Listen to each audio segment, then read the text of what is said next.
Sure.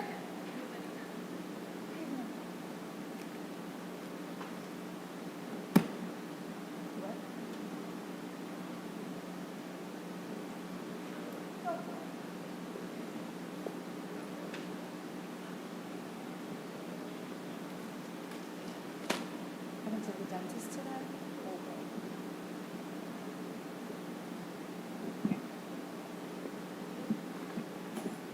I didn't think I was going to be able to.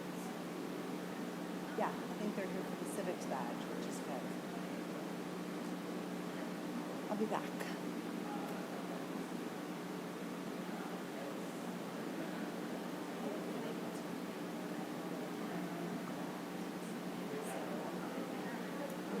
I went to high school.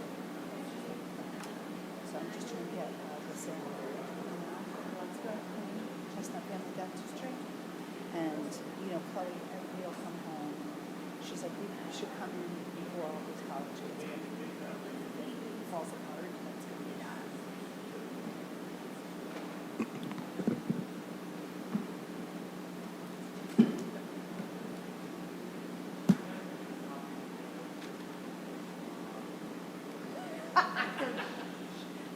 I didn't tell anybody but you and Keith.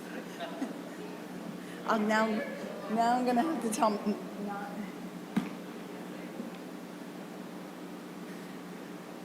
I told nothing. I can't. I gotta get out of here.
Good evening.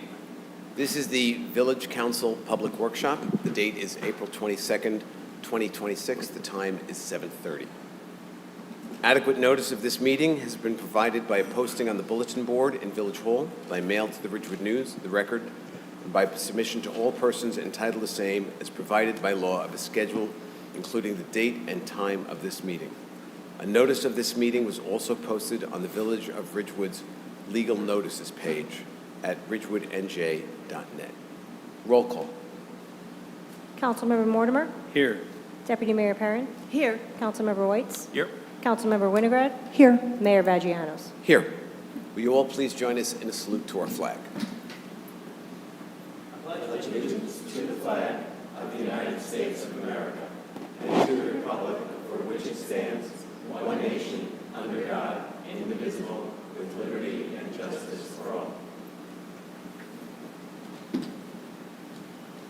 And let's go right to public comment.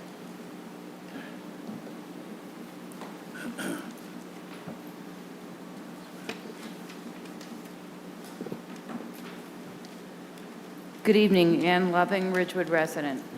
On Monday night, there was a Board of Ed meeting, and a lot of people turned out that wanted to speak about the budget.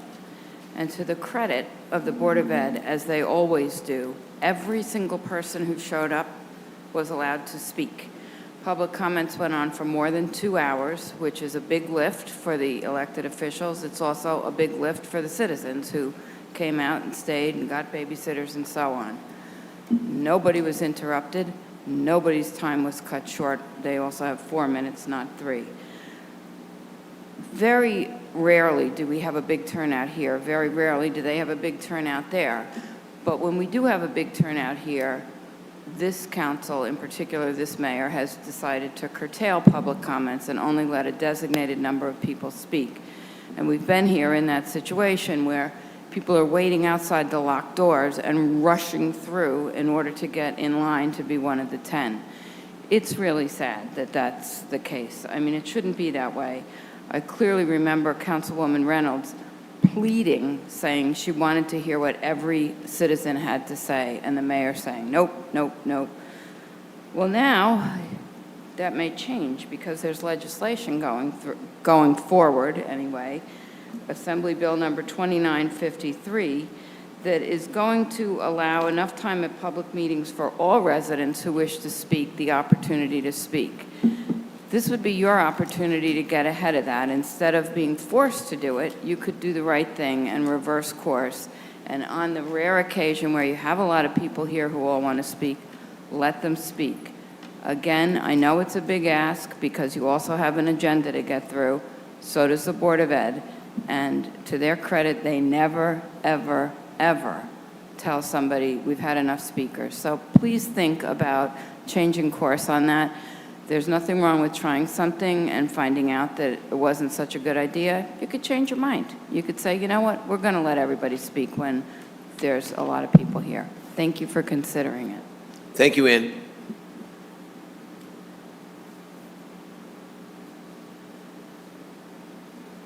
Good evening, Cynthia O'Keefe, Ridgewood resident.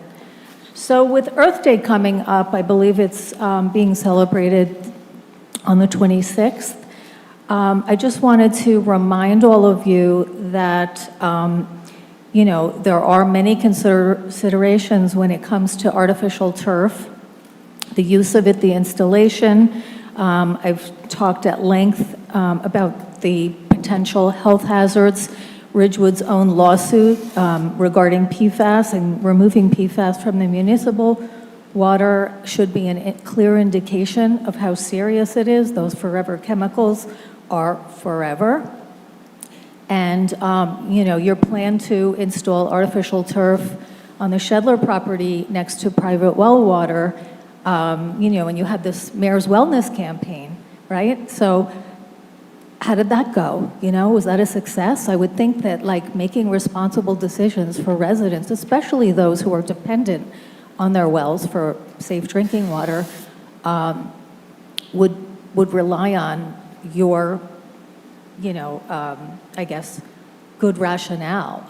Now, I've never really gotten a reason, and I've been here probably, how many times have I spoken publicly? We should take a poll, because it's probably been several hundred times, with the same message about health and safety and well-being for our neighbors.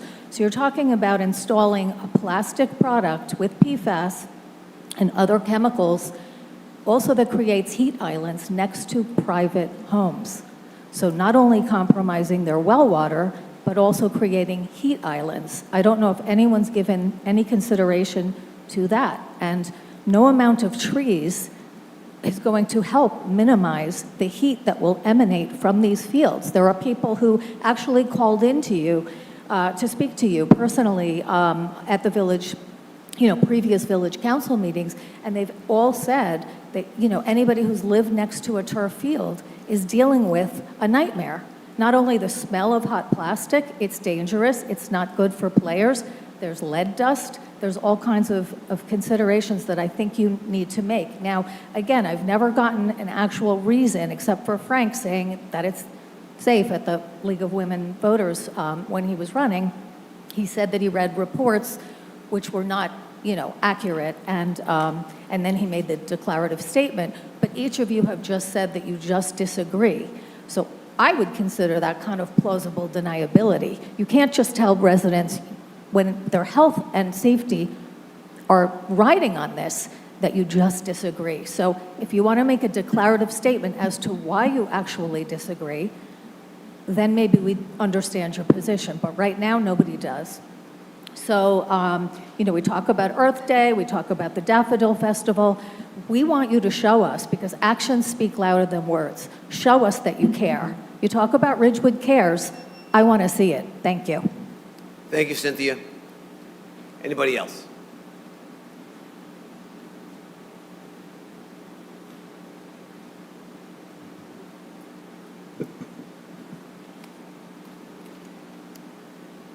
Good evening, Michael No, Ridgewood resident. I've been a resident of Ridgewood for 44 years. I want to talk tonight about the dedicated employees that we have here in Ridgewood. The first one on my list is Mr. Calby and all the employees of the water department. In addition to handling the normal day-to-day water problems, they've done an amazing job upgrading our water system, such as the new PFAS treatment plants and all of the lead pipe upgrades. There are many hardworking employees in town that most people don't normally come in contact with or see on a daily basis who handle the routine tasks like snow plowing, leaf collection, pothole repairs, street sweeping, tree removals, picking up our garbage, working at the recycling center, library, police department, recreation, parks department, and of course the IT department. I can't say enough great things about our paid fire department and all those who work in emergency services. I grew up in Paramus, where we had a volunteer fire department and a volunteer ambulance corps. I can't tell you how big a difference it makes in response times having a paid fire department and ambulance compared to volunteers. Once, when I lived in Paramus, I had to wait over an hour for an ambulance to show up at my house. I'm also always glad to hear Mr. Rogers share his knowledge, most recently with all of his expertise and all of the affordable housing information. In addition to all of our great employees, we're so lucky to have so many volunteers helping out with the many activities that make our town so special. My favorite is the July 4th parade and fireworks. I do consider the mayor and council members as volunteers, as they do spend countless hours doing their jobs, going to all of the nonstop meetings. I know in the past they did receive a minimal stipend, which I'm sure amounts to less than minimum wage. Last but not least is our town manager. I've told him before that I'm always impressed how he is aware of almost everything going on within our town. He also isn't one of those managers who sits behind his desk all day long, as he does go out on many site visits to see residents' issues and concerns firsthand. While I know we have many big issues going on within our town, I'm impressed with all of our dedicated employees and volunteers. Thank you. Thank you, Michael. Anybody else? Seeing no one, I'm going to close public comment, and we'll go to our manager's report. Nope, nobody. Thank you for checking. Thank you, Mayor, and thank you to Mr. No for those kind comments. It's appreciated on behalf of all of our employees. Just a few updates. We had a very productive Shedler meeting this afternoon where James McGrath, our new engineer, and our professional consultants brought us up to speed on the progress with regard to the soil remediation. The split rail fence that ran along the berm has been removed. Snow fencing has been added at the perimeter of the property along West Saddle River Road, and the archaeological sensitive area and the wetlands area will be, the fencing has already started, and it will be completed by the end of the week. Site preparation is slated to begin by North Star Environmental this coming Monday. They will not be trucking soil off the property until the following week, so that process will commence on the first week of May. Our communications director, who's here with us tonight, Carol Balkowski, will be sending out information to the residents of that neighborhood as to those milestone dates for site preparation and for the actual removal of the soil, which again will start the first week in May. We also had a call this week regarding the town garage property. We are still in the process of working with our LSRP to analyze soil testing results both on the town garage property and on the old North Walnut Street parking lot. We anticipate that Laura Clifford, who's our LSRP on that job, will be able to report back to the Village Council sometime in July as to the direction that we can head or what options would be available for the future of that property. I also want to thank the Ridgewood Public Library and the Friends Foundation. I had the opportunity to attend their author lunch at Biagio's a couple of weeks ago. Tremendous event. The support for our public library here in Ridgewood is without question second to none. And I want to thank Lori and her staff and all the volunteers with the Friends Foundation for putting on such a terrific event. We also met with residents from the Warren and Marshall neighborhood. We even had some residents from Franklin Avenue and from North Irving in, and we talked about flooding in that area. And I want to thank Peter Affuso and James McGrath from our village engineering department. They are working with those residents to review the condition of all of the stormwater sewers in that neighborhood. We are going to go into a contract with Northwest Bergen so that they can come in and actually camera all of those discharge pipes in that neighborhood to make sure that they are in decent condition. And we're going to do an evaluation of how we can move the stormwater during high rain event storms in the future to try to mitigate some of the flooding that they experience in that neighborhood. So I want to thank our engineering folks for working on that project. Just a few announcements tonight. Yard waste season began on Monday, April 6th. Please check the village calendar for your collection area. As a reminder, 2-day per week irrigation is in effect. Odd numbered addresses for irrigation are on Tuesday and Saturday, and even numbered addresses for irrigation are on Wednesday and Sunday. The RBSA opening day parade will take place this Saturday, April 25th. The parade will begin at 9 a.m. at the train station and continue down Ridgewood Avenue to Maple Avenue and will end out back on Veterans Field for a family day celebration. The Ridgewood Department of the Ridgewood Department of Parks and Recreation and the Open Space Committee welcome you to attend our 2026 park events throughout the village. Join us on Saturday, April 25th at Dunham Trail for a walk which will begin at 10 a.m. The walk will occur rain or shine. Dress for the weather, wear sturdy shoes, and bring a water bottle. For additional information, you can contact the Recreation Office at the stable. The 2026 Daffodil Festival and Earth Day Fair will take place this Sunday, April 26th at Van Ness Square from 10:30 to 2:30. Bring the whole family. Also bring your dog to this fun educational event as we will have a petting zoo, live music, educational displays and programs, demonstrations and crafts, vendors specializing in sustainability and natural products, and more. Leashed dogs and their owners are invited to dress in costume and join the popular Daffy Dog Parade at 12:30. I know that's the deputy mayor's favorite part of the day. Registration begins at noon at the Ridgewood Veterinary Hospital booth. The last day to get the early bird discount for Graydon Pool membership is April 30th. Please sign up through Community Pass. If you have questions, please call the Recreation Office at the stable. Council chat will take place on Saturday, May 2nd from 9 a.m. to 11 a.m. in the caucus room right across the hall here from the council chambers. Call for reservations 201-670-5500, extension 2207. That's the clerk's office. Residents can attend council chat without an appointment, but those with reservations previously made will have priority. The Ridgewood Department of Parks and Recreation, in partnership with the New York, New Jersey Trail Conference, will be hosting trail walk days on Sunday, May 3rd, 10 a.m. to 2 p.m. at Habernickel Park. The walk and work day will cover skills necessary to maintain a hiking trail, so easily passable and harmonious with its surroundings. The walk is less than 1 mile. Pre-registration is required, and again, you can call the Recreation Office at the stable for more information. The Health Department will be holding a rabies drive-through clinic for dogs on Wednesday, May 6th from 6 p.m. to 7 p.m. at the Graydon Pool parking lot. Dog renewals are due before June 30th. All dogs must be licensed and have a valid rabies certificate. And finally, upcoming council meetings. May 6th is a council work session.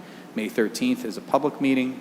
May 27th is a work session. All begin at 7:30 p.m. And that concludes my report, Mayor. Thank you, Keith. Let's go to council reports. Frank. Thanks, Mayor. This past Monday was the Ridgewood Arts Council, and the talk was all about the upcoming art show, Older Americans Art Showcase, and that will be running for the month of May in the Ridgewood Library. Many Ridgewood resident artists submitted their work for the show, and there will be a reception on May 12th at 7 p.m. in the library's auditorium. On April 8th, the Open Space Committee met. The primary focus of the meeting was centered around the Open Space Trust Fund and how, following the passage of the tax referendum, this newly increased budget should be utilized to maintain and acquire property in the village. Other discussions included developments with the Field Committee regarding events planned for the upcoming FIFA World Cup, and we also talked about the Daffodil Festival. Finally, as Keith mentioned, this Saturday kicks off our first park walk and Dunna Trail, rain or shine, 10 a.m. Citizen Safety meeting last week on met last Thursday, and discussion was regarding drop-off and pickup at Orchard, and I want to do a special shout out to our engineering department and police department because we heard about this issue in March, and by April they'd come back and said that they got the county to agree to increase by 10 seconds the light at Ackerman and South Broad, which should help with the backup. So that's excellent news and also shows how effective our staff is. Our site triangle updates. 3 additional properties have come into compliance and 2 new warnings have been issued. To date, the total number of compliances is up to 142. And I've said that when we hit 175, we're going to have a safety party, so we'll see who's invited. And the incident report, last month, interestingly enough, the total number of accidents was up. It was 56 compared to 37 in 2025. The good news is that accidents with injuries were down 7 versus 9 in 25. The increase in minor accidents is consistent with the weather that we've had this year. Last, the Daffodil Festival is this Sunday from 10:30 to 2:30. It's one of Ridgewood's greatest events. If you haven't been there before, be there Sunday. And that concludes it, Mayor. Thanks, Frank. Siobhan, what do you got? Sure. So to begin, I too want to thank Mr. No for a lovely sentiment. I agree. Ridgewood is a lovely place to live, and I'm incredibly grateful for our staff and everybody who behind the scenes makes these things happen, some of whom are sitting here tonight, so thank you to them, and thank you for your kind words. I have a couple updates. We had a World Cup watch party, so because we have an audience, that we are having 2 features of the World Cup. One will be in Van Ness Square on June 12th, and then to kick off the Father's Day tournament at Vets for the Maroons, there'll be another watch party. All of the watch parties are going to feature the USA, so they'll be later because if you're not following this, Team USA plays on the West Coast. So this is being sponsored by RASA, which is Ridgewood Adult Soccer, RSA, and Maroons. So they kind of cover from 2 years old onward to senior citizens, and we're very grateful to them and the efforts, and we're looking forward to everybody coming, practicing your skills, and rooting on our country in the World Cup, which is going to be really, really excited. We're also hoping that everybody wishes us luck because we did apply for some grants. These are expensive events, and we're hoping that we get them, so the whole council better cross their fingers for that. I, too, attended the library author luncheon where Anna Quinlan spoke. It was a sold-out event in 4 days. It raised a ton of money for the library. The library is a municipal asset, so any revenue that they bring in just enhances the library and softens your tax dollars. I want to congratulate Friends, the library, and Roberta Pangiwani. So rather than just having the author speak, she ran a discussion. She also is running a podcast out of the library. It was awesome, and I want to say thank you to everybody who made it happen. If anybody on the council wants to see this, I know many of us were there, but it was a beautiful, successful event. Daffodil Fest. Shade Tree will be there. We will be handing out whips. So a whip is essentially a very small baby tree. We will be handing out 3 kinds. One is a dogwood, the other is a swamp oak, and then we're handing out a red bud, which, just a fun fact for the scouts here, red buds, when they grow, their leaves turn into the shape of hearts, and they're very favored because they're beautiful, and we're hoping everybody comes to pick them up. We'll have 200 whips, we'll have prizes, and some interesting tree facts. And lastly, on Monday, Access is hosting a makeup of the snowstorm dinner that was canceled at Puzo's. So Access holds a neurodivergent dinner. We feature a different restaurant each month. So if you have a member of your family who can't handle the stimulation of a regular restaurant on a regular night, it's a nice way to come. We dim the lights. You can meet the Access Committee and support a local merchant. And I think that's it. Thanks, Siobhan. When was that neurodivergent dinner rescheduled to? Monday, 5 to 8 at Puzo's. Got it. What's the date of that? The actual calendar date? 27. 27. Got it. That's a Great. trick question, Paul, without my I calendar in front of me. I know. I was testing you. Evan, what do you got? So I too want to join in, Siobhan, in thanking Michael for your comments. I know for me, one of the real privileges of being on the council is seeing firsthand what our municipal workers do. And candidly, nobody gets rich working for the Village of Ridgewood. They do it because they love giving back to the public. And to see and hear someone recognizing it as we all see it, Michael, really, really appreciate it. So I had 3 meetings since we last met. So Historical Preservation Committee met. I know we're going to talk tonight about an ordinance that they gave me some feedback on, and as always reviewed several applications and showed their usual diligence. Library met just last night. We talked about a bunch of improvements.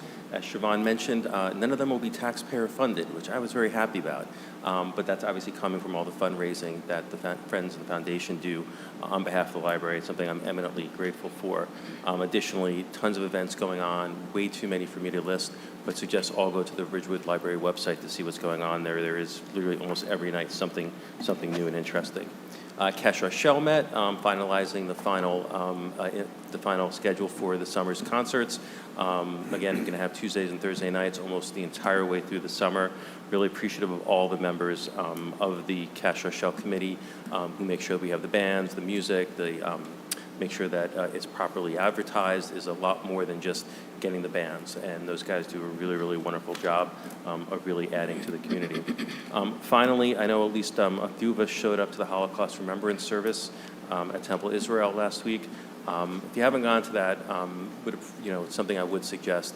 To me, one of the most meaningful events in the village because it's the entire clergy of Ridgewood. You have representatives from most every house of worship in Ridgewood coming together and really reminding us that whenever anyone is attacked whenever somebody of faith is attacked, everybody of faith is attacked.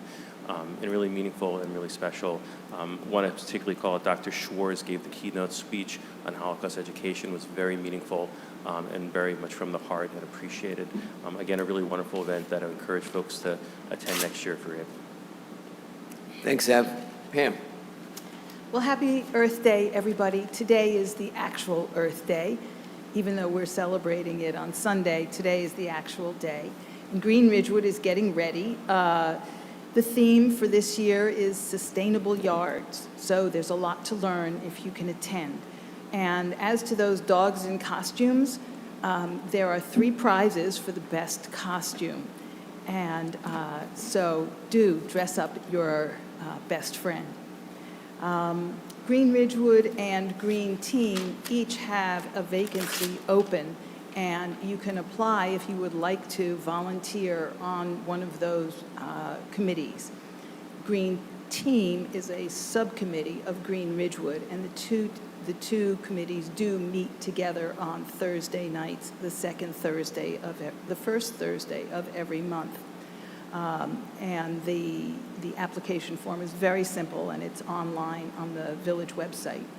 A delegation of Green Ridgewood went to a guild meeting to talk to them about Skip the Stuff, the new law that the state has passed to require restaurants and eateries to refrain from automatically giving every takeout patron forks, knives, spoons, straws, condiments, but have them ready in case the patron asks for them. So there's a little more to it, but that's what we went to the Guild to explain. We're trying to help the restaurants and eateries get ready when this law goes into effect on August 1st. Also, our Department of Health, when they go around and inspect each restaurant, is now telling them about the new Skip the Stuff law so that they will be aware. There are several Ridgewood High School students who attend our Green Ridgewood meetings, and on Sustainability Day, which was last Friday at Ridgewood High School, many of the students had set up in the student center, their presentations on various topics like fast fashion or stormwater runoff, and all kinds of things. And they were all so prepared. You just walked up and they gave you a teacher's speech. It was really fun. And Sean Hamlin and Sean Hamlin is our recycling director. He and I were invited to participate on a panel with several classes of students in the high school auditorium and in the Little Theater. And that was really fun. The students asked great questions and were totally focused and gave us some good ideas too. At the Green Ridgewood meeting about 10 days ago, we voted to financially contribute from our trust fund to treating invasive knotweed on the Hohokus Brook by Graydon. Knotweed is a very aggressive, invasive plant that is already infringing on our rain garden at Graydon Pool. I also got to attend the Law Enforcement Appreciation Day at the Good Shepherd Church in Glen Rock, and the sermon there was about how our law enforcement officers and first responders consistently show up for people in need. And it really was heartwarming to see the honor guard that was there and congratulate the officers. It's a yearly event sponsored by Linda Scarpa, a former Ridgewood resident, and I want to thank her for that. And sure enough, my car broke down in the middle of Ridgewood, in the middle of traffic, and Officer Karcher showed up, moved my car, and and really calmed me down because I was in a tizzy. And I, too, want to thank the Interfaith Council and Temple Israel for hosting Yom HaShoah, the Holocaust Remembrance Ceremony. And when Superintendent Schwartz spoke about how do we educate our children about the Holocaust, it was really interesting to see how thoughtfully it was done to make it age appropriate. So I recommend that event for next year also. Oh, Central Business District Advisory Committee met, and James McGrath was with us, and we spoke about many things, including our street lamp lights and could they be more uniform, and about the intersections and how the intersections in town affect one another. And we also spoke about the Walker Associates parking survey that's coming up. And that's going to launch pretty soon. I took the sample survey. It's very easy to take. It's very fast, and it's astute in pinpointing the village's needs based on what residents, non-residents, employees downtown, and shop owners need. So I urge you to take it when you see it come out. Let's see. The Ridgewood Business Alliance got to tour the taxi stand, which is actually the baggage storage area for the train station. And that was very interesting. I've always looked at that building and thought, what's in there? And so it was interesting to see. And so glad I got to do that. And I think that's all I have, Mayor. And that's it. The Community Center Advisory Board met, and for those of you who don't know, Community Center is basically the first floor of this building. And they are working pretty much every day on turning that into an expanded senior center. One of the architects of that plan is right here in the audience, Nancy Bigos, who has worked diligently to make this a reality. I will tell you, it is looking like it'll be done sometime this fall. So we're all really looking forward to that. And I just want to echo something that Evan said about the Holocaust Remembrance Day. There were not a lot of non-Jews at this, and we all know what the Holocaust was and what it meant to the world. And you know, there's kind of an idea that, well, that's for the Jews. Well, that day they came for the Jews. One day, someone may come for the rest of us. We should all attend Holocaust Remembrance Day next year. It is moving, it is important, and it is important to show that section of our wonderful community that we stand with them. And we stand with everyone who has known persecution. And if you think about it, who amongst us has not known that? And with that, we will move on to our regular agenda. Mayor, just real quick. Yes. I'm remiss for not thanking Michael Noe for his lovely comments. And he was also at CSAC and got to see that participation. So I appreciate it and enjoyed talking to you then. So thank you very much. Ditto, Michael.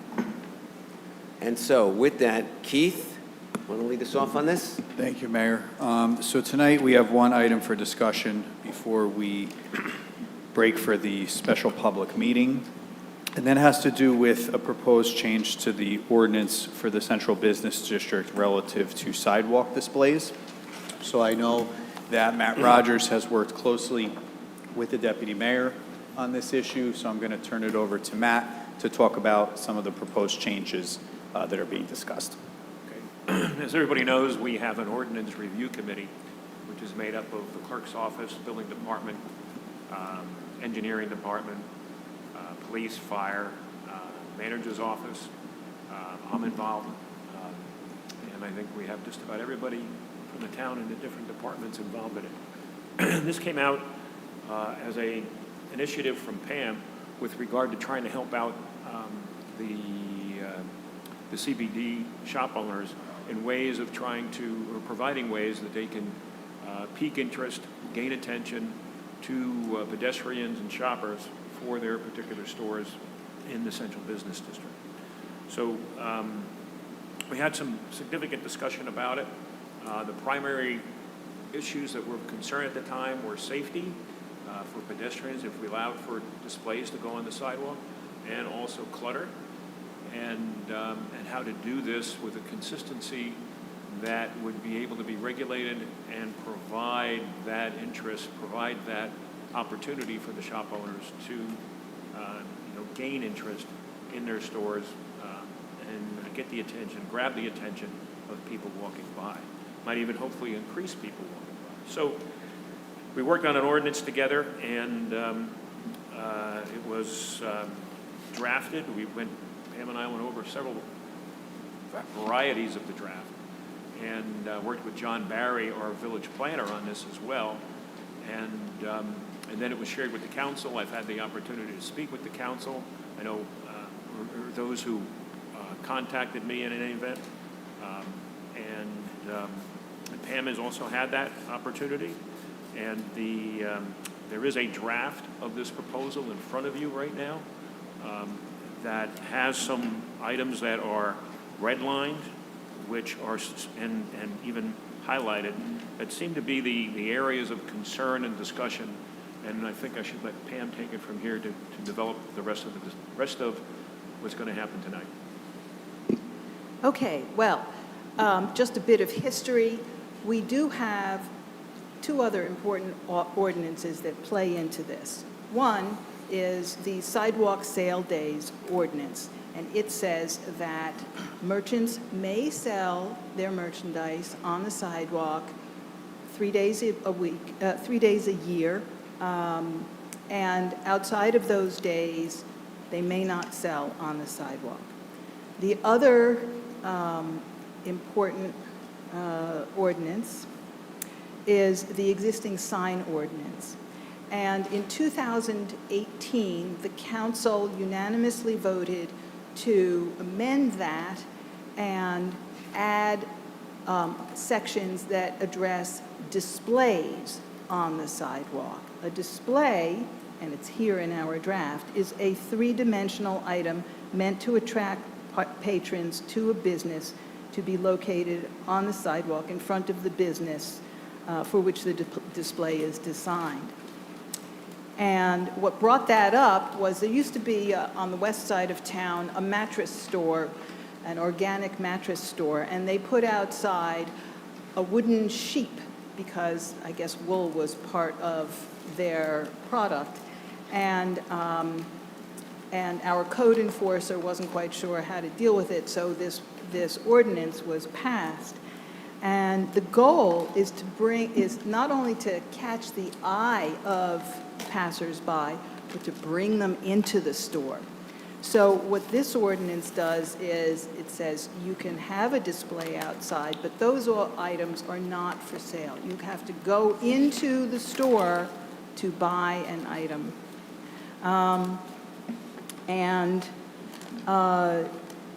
This allows one display outside, which can be a table 6 feet in length, so long as it's parallel to the building and no more than 3 feet deep.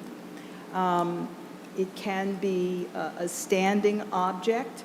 In Section 5, one thing we were not quite sure about is what to do about I don't want to call them displays, but decorative things that are affixed to the facade of the building. Those obviously have to stay up, cannot be brought inside the way a display can. So I think that I would suggest that two things. One, if we're going to regulate things that are permanently affixed to the building, it should go, this needs input from HPC, from the Historic Preservation Commission. knowing input, but anybody who, right now, the way the ordinances are written, separate from this, if anybody was to affix something to the front of their building or facade of the building, they would have to go through HPC. For this to happen, they would have to go to HPC for a review and comment. Okay. And just to tag on there, Pam, I agree that at the last red line sentence of 5A, I don't think we need that because it comes later in exemptions, which I think better characterizes it. So I would propose that last red line sentence on 5A be deleted. The full sentence or just the underlined section that says? The red part. Just the red. So that way it would end after the word located, and then we would delete unless the display is affixed to the facade of the store and cannot be detached from the same. Because that, per the size of the display, that could get cumbersome. And it's also, the exemption 9C covers that, I think is the intent. I agree. Do we have consensus on that, folks? Yes. Okay. And on C, 5C, I'm grammatically confused. I think it is the word "if" that is throwing me off.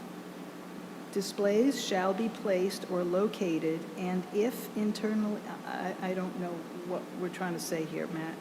That may Is a have just word been missing, or? No, I think we were talking, at one point, we were talking about whether or not to mandate that they be weighted because we're worried about weather conditions. Right. And making sure that they were able to stay, where in their location that they're approved for, if there's a heavy wind or snow, ice, things such as that. So I think that if may have just been left in if there was a prior usage of it. So it should just be, display shall be placed or located and internally balanced. Okay. So we just take out the word "if." Fine. And these displays, just so the audience knows, these displays do have to be brought in whenever the shop is closed. Unless they're permanent, No, But then that'd be part of the exemptions. then it would be part of the exemption, right? Yeah. Okay. I just want everybody to understand. If we call it an exemption, does that imply that it is permitted? Would it be better to say that permanently affixed decorations are not covered in this in this ordinance? Well, Or in my refer them discussion- to the appropriate ordinance? well, we can refer them to the other one, but according to just some discussions I had with the planning board secretary and HPC secretary, they don't accept, and I think it's after she reviewed it with Paula Perez, that anything that's affixed to the building that's on the outside is not permitted right now. They have to go for a variance for that, such as an awning or a sign out there or something different than what's already permitted. So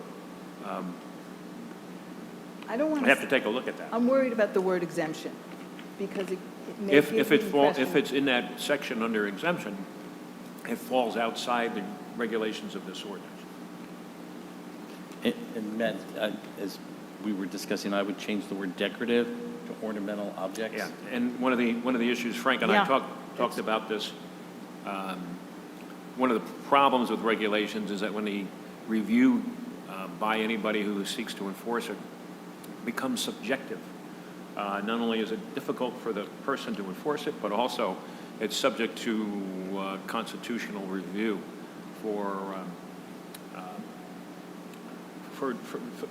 because it's maybe too subjective to be applied properly and not arbitrarily. So this ornamental, I think it makes it clearer. And just for everyone, the total exemption would read ornamental objects affixed to the facade of the store that is not for displaying merchandise or other items for sale. So that way, like hypothetically, that you had a piece of art that was approved and you adhere to it, that would serve the purpose of a display, then it allows for that. Is there another ordinance that requires a permit in order to put such items on the facade permanently? Not that I saw it. I mean, as you said earlier, this comes, we do have a sidewalk sale days ordinance, which requires a permit. This would be the first one that I'm aware of that has a permit requirement for putting out these displays. Actually, these displays are quite lovely, and I think they've just come into vogue in the last few years, and that's probably why we don't have an ordinance yet. So we probably should look at creating one. Pam, Yeah. what do you mean by a display that is permanently affixed? I'm trying to envision what that could include. I don't want to call it a display even. These things that are on the facade, the flowers Yeah. that are on a building. Flowers, yeah, I don't want to call that a display. They're large, No, but now I understand, okay. It's now really I understand. part more of the signage, which is, I think, HPC regulated, which is why Yes. I'm fine with that. Yeah, I'm good with that for the same reason, I think. It's not I think really a that's- display. That's in HPC's neck of the woods. yes. So under 9C, do we have consensus that C should say ornamental objects affixed? Well, if they're flowers and leaves, I'd leave it at ornamental items. Okay. Mhm. So can I ask, and unless you're more, I don't want to interrupt. I did want to talk about A and B there. This has to do with plants, flowers, whether they are organic or artificial, plant boxes. So Do by you ex- wanna- do By you- exemptions, you mean that you can have these things out there and it does not require a permit? Correct. I think so, except that they do have to be removed in winter if the sidewalks are going to be shoveled. Except that, remember we talked about an example, I think might have been Biltmore Tuxedos who have plant boxes, but I think they're affixed to the front of the building, but they might be elevated off the ground. No, They're- they're actually on the they're ground. on the ground? Okay. They're just placed. Okay. And we say artificial plantings don't need winter, but if they're in the way of sidewalk clearance, that's something different. Okay. Well, it's up to the store owner to shovel their sidewalk. So it would seem Right. to me that if you've got flower boxes out there, you simply shovel around them. Yeah, No? okay, because they have to be in a position that's not obstructing the pathway anyhow. Right. Okay, you're So right. I think that's fine. Yep. Pam, could I just, because we're on 9, I had a question on 8E. Yep. 8E on mine, I think that 8E would be allowed in. Display racks holding multiple items for sale, such as racks of clothing or shelves of items. Yeah, if I can jump in there too, is that, I mean, we are living in an Amazon economy, and any business that's able to stay open needs to have no obstacles placed in the way to make that happen. And I believe firmly that we should not have anything that restricts that, and I can think of countless examples of where it's okay to have a display, and that's how you're going to draw people into the store, is by showing examples of items that are sold in the store. So I strongly think that E needs to be removed. And I support what you're saying, Frank, completely, except for the racks of clothing. I think racks of clothing, that's for sidewalk sale days. I mean, if you want to have a display, you want to have a table, you want to have multiple shelves and put things out there, I think that looks great. I've seen it many times. The racks of clothing looks cheesy, and we're not allowed to opine on what looks cheesy and what looks decorative. We just had that Is that a discussion. technical term? Well, you It's can't- a legal term. It comes from the Latin and the Greek. But You can opine on it, but you just can't put it in an yeah, ordinance. right. So you know, I would just like to take the racks of clothing part. So read items for sale. So, I'm sorry, if I can opine on this point too, because this is where I was going as well, because I do want to tie that back to B2, where the way that I read B2, it does allow you to sell goods, and Right. then if you Right. keep the prohibition, it would basically means you couldn't sell multiple goods, so you can have like an example or one or two of something, but I think what you're saying, Paul, is, but you couldn't have a table full of sneakers or a rack full of clothing. No, You know, I- I'm I- okay with, quite honestly, I- I'm okay with a table full of sneakers. I mean, I've seen, you know, here. Or purses. Gina Junn is here. She has Hot Jewelry Box for, her family's had that since I think before she was born. And they put out a lovely display of pocketbooks. And so, you know, you have multiple pocketbooks out there. It looks really nice. I've seen other retailers put out literally just a rolling rack outside. It's different than I don't consider that a display. That's a rack of clothes. And it just doesn't, it just doesn't look nice at all. And I'm with Paul We want to on give them that. an opportunity to do things, but One of the reasons I wanted to question this one is because we, just taking a step back, sidewalk sales used to be a really big deal in town. I've been trying to explain this to people, you know, people used to set alarms and go to their favorite store and get their discount. And sometime, because retail has taken kind of a hit on our main street, we have less retail. And the sidewalk sales, because everyday wares are out because of COVID, most of the time they're less. I personally don't want to pass anything that restricts people from selling, featuring. I love a table display. The racks, multiple racks, I'm not into. One rack, I'm into, you know, because one rack can come out and it can go back in. My big thing while we were reading this is that, you know, clearly things have changed and the sidewalk sale ordinance doesn't apply as much because sidewalk sales aren't, you know, as big as they used to be. I'm going to quote Joan. I remember when Lucky Jeans, our Lucky Jeans #1 selling store was Ridgewood on sidewalk sale days, which is like amazing to think of a whole chain on those days. So I too like the displays. I think it's nice. So I wouldn't want to restrict the tables or any delightful display in any fashion. I also am a little concerned that with clothing stores, if you take away the racks of clothing, it's a huge setup outside. So the racks sometimes go out and come back in. I would be okay with one rack if everybody else doesn't like them, but I just don't want to pass anything that makes doing business uptown harder. Yeah, that's exactly what I think. So, and to that, I'm sorry, to that point, I have no problem with clothing stores putting their clothing out on a table. It just looks nicer, as opposed to the rack, which is, I mean, I've seen them, you know, there's empty hangers, they just put them out there. It's not really a display. I know. It's designed for somebody to sift through as opposed to look at it and say, ooh, I like that But pair of the only sneakers. problem So with if I that can is, answer- because I did work for a retailer uptown, and I'm a female and I'm not afraid to discuss shopping, that causes rummaging and then refolding.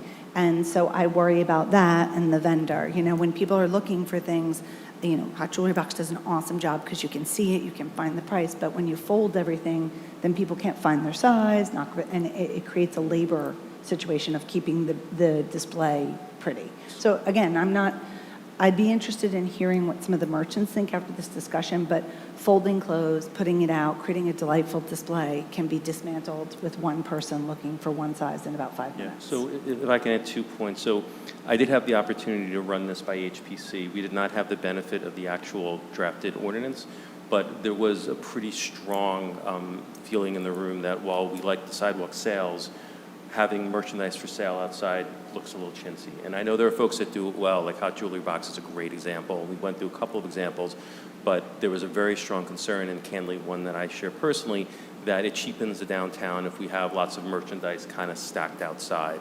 And while I agree with you, Frank, I want to give our businesses every opportunity to succeed. In my view, when you come to Ridgewood for shopping, we're not competing with Amazon. We're a different experience. And I do think we run the risk that by putting things out there, it'll look kind of chintzy and cheap if done poorly. And I can tell you the HPC was largely, I think, in agreement with that. That was their views, not mine. I just happened to share them. Paul, I hear your points as well. I think that if we have something where you're selling a couple of pieces of merchandise and it's done tastefully, it could look really good, and I don't want to get in the way with that. My problem is enforcement of that will be a nightmare. How do we write this in a way where, to your point, the cheesy thing, it's only half funny because it's one of those things you know when you see it. And I think if we say, well, a rack of clothing is bad, and we can agree we don't want that because we don't like when people rummage, but a table of sneakers looks okay, and if we have something that's set up and it looks nice, which is not really a legally enforceable term, then it's okay. But then when somebody does something that's really, garish, we don't have the ability to take it down.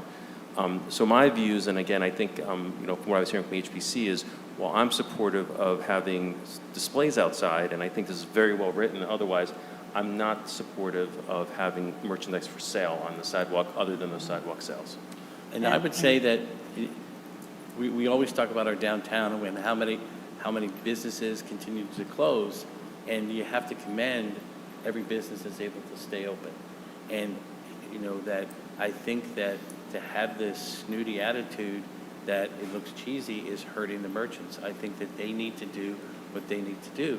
I mean, let's talk about bookends. I mean, independent bookstores across the country have closed down. That you look at that Barnes & Noble used to be a 3-story building, and now it's on the other side of 17. It's a much smaller building. And if Bookends puts books outside, surprise, so people can look through it. And I would rather have it, quote unquote, look chintzy, which I don't think it will, than merchants stay in business and are able to stay here, and to try to say that, oh well, we're Ridgewood. We're above that.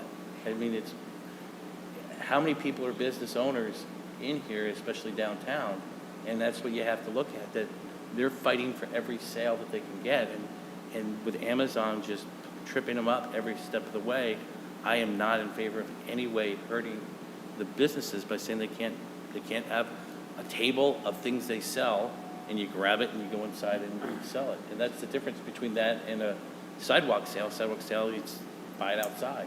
So they still have to bring it inside to sell, but it's multiple examples. And I'm completely on board with you, except for, I think, 2 points, Frank. One is the rack of clothing. I mean, again, I love what Bookends does. I think it looks great. And the other is, I think you just called me snooty. I'm not sure. I think it was me. Oh, seriously? Oh, okay. I'm fine with that. Then I'm fine. I have no problem.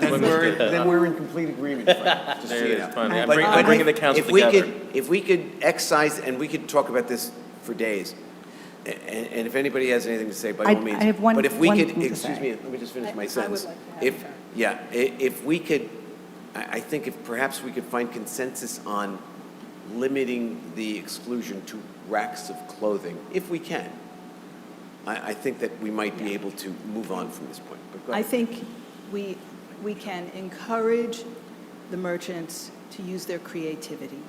For instance, at La Casita, she didn't put a rack of clothing out there. She put a dressmaker's dummy with one of her best dresses on it. And it was unique, distinctive, and in keeping with Ridgewood's character.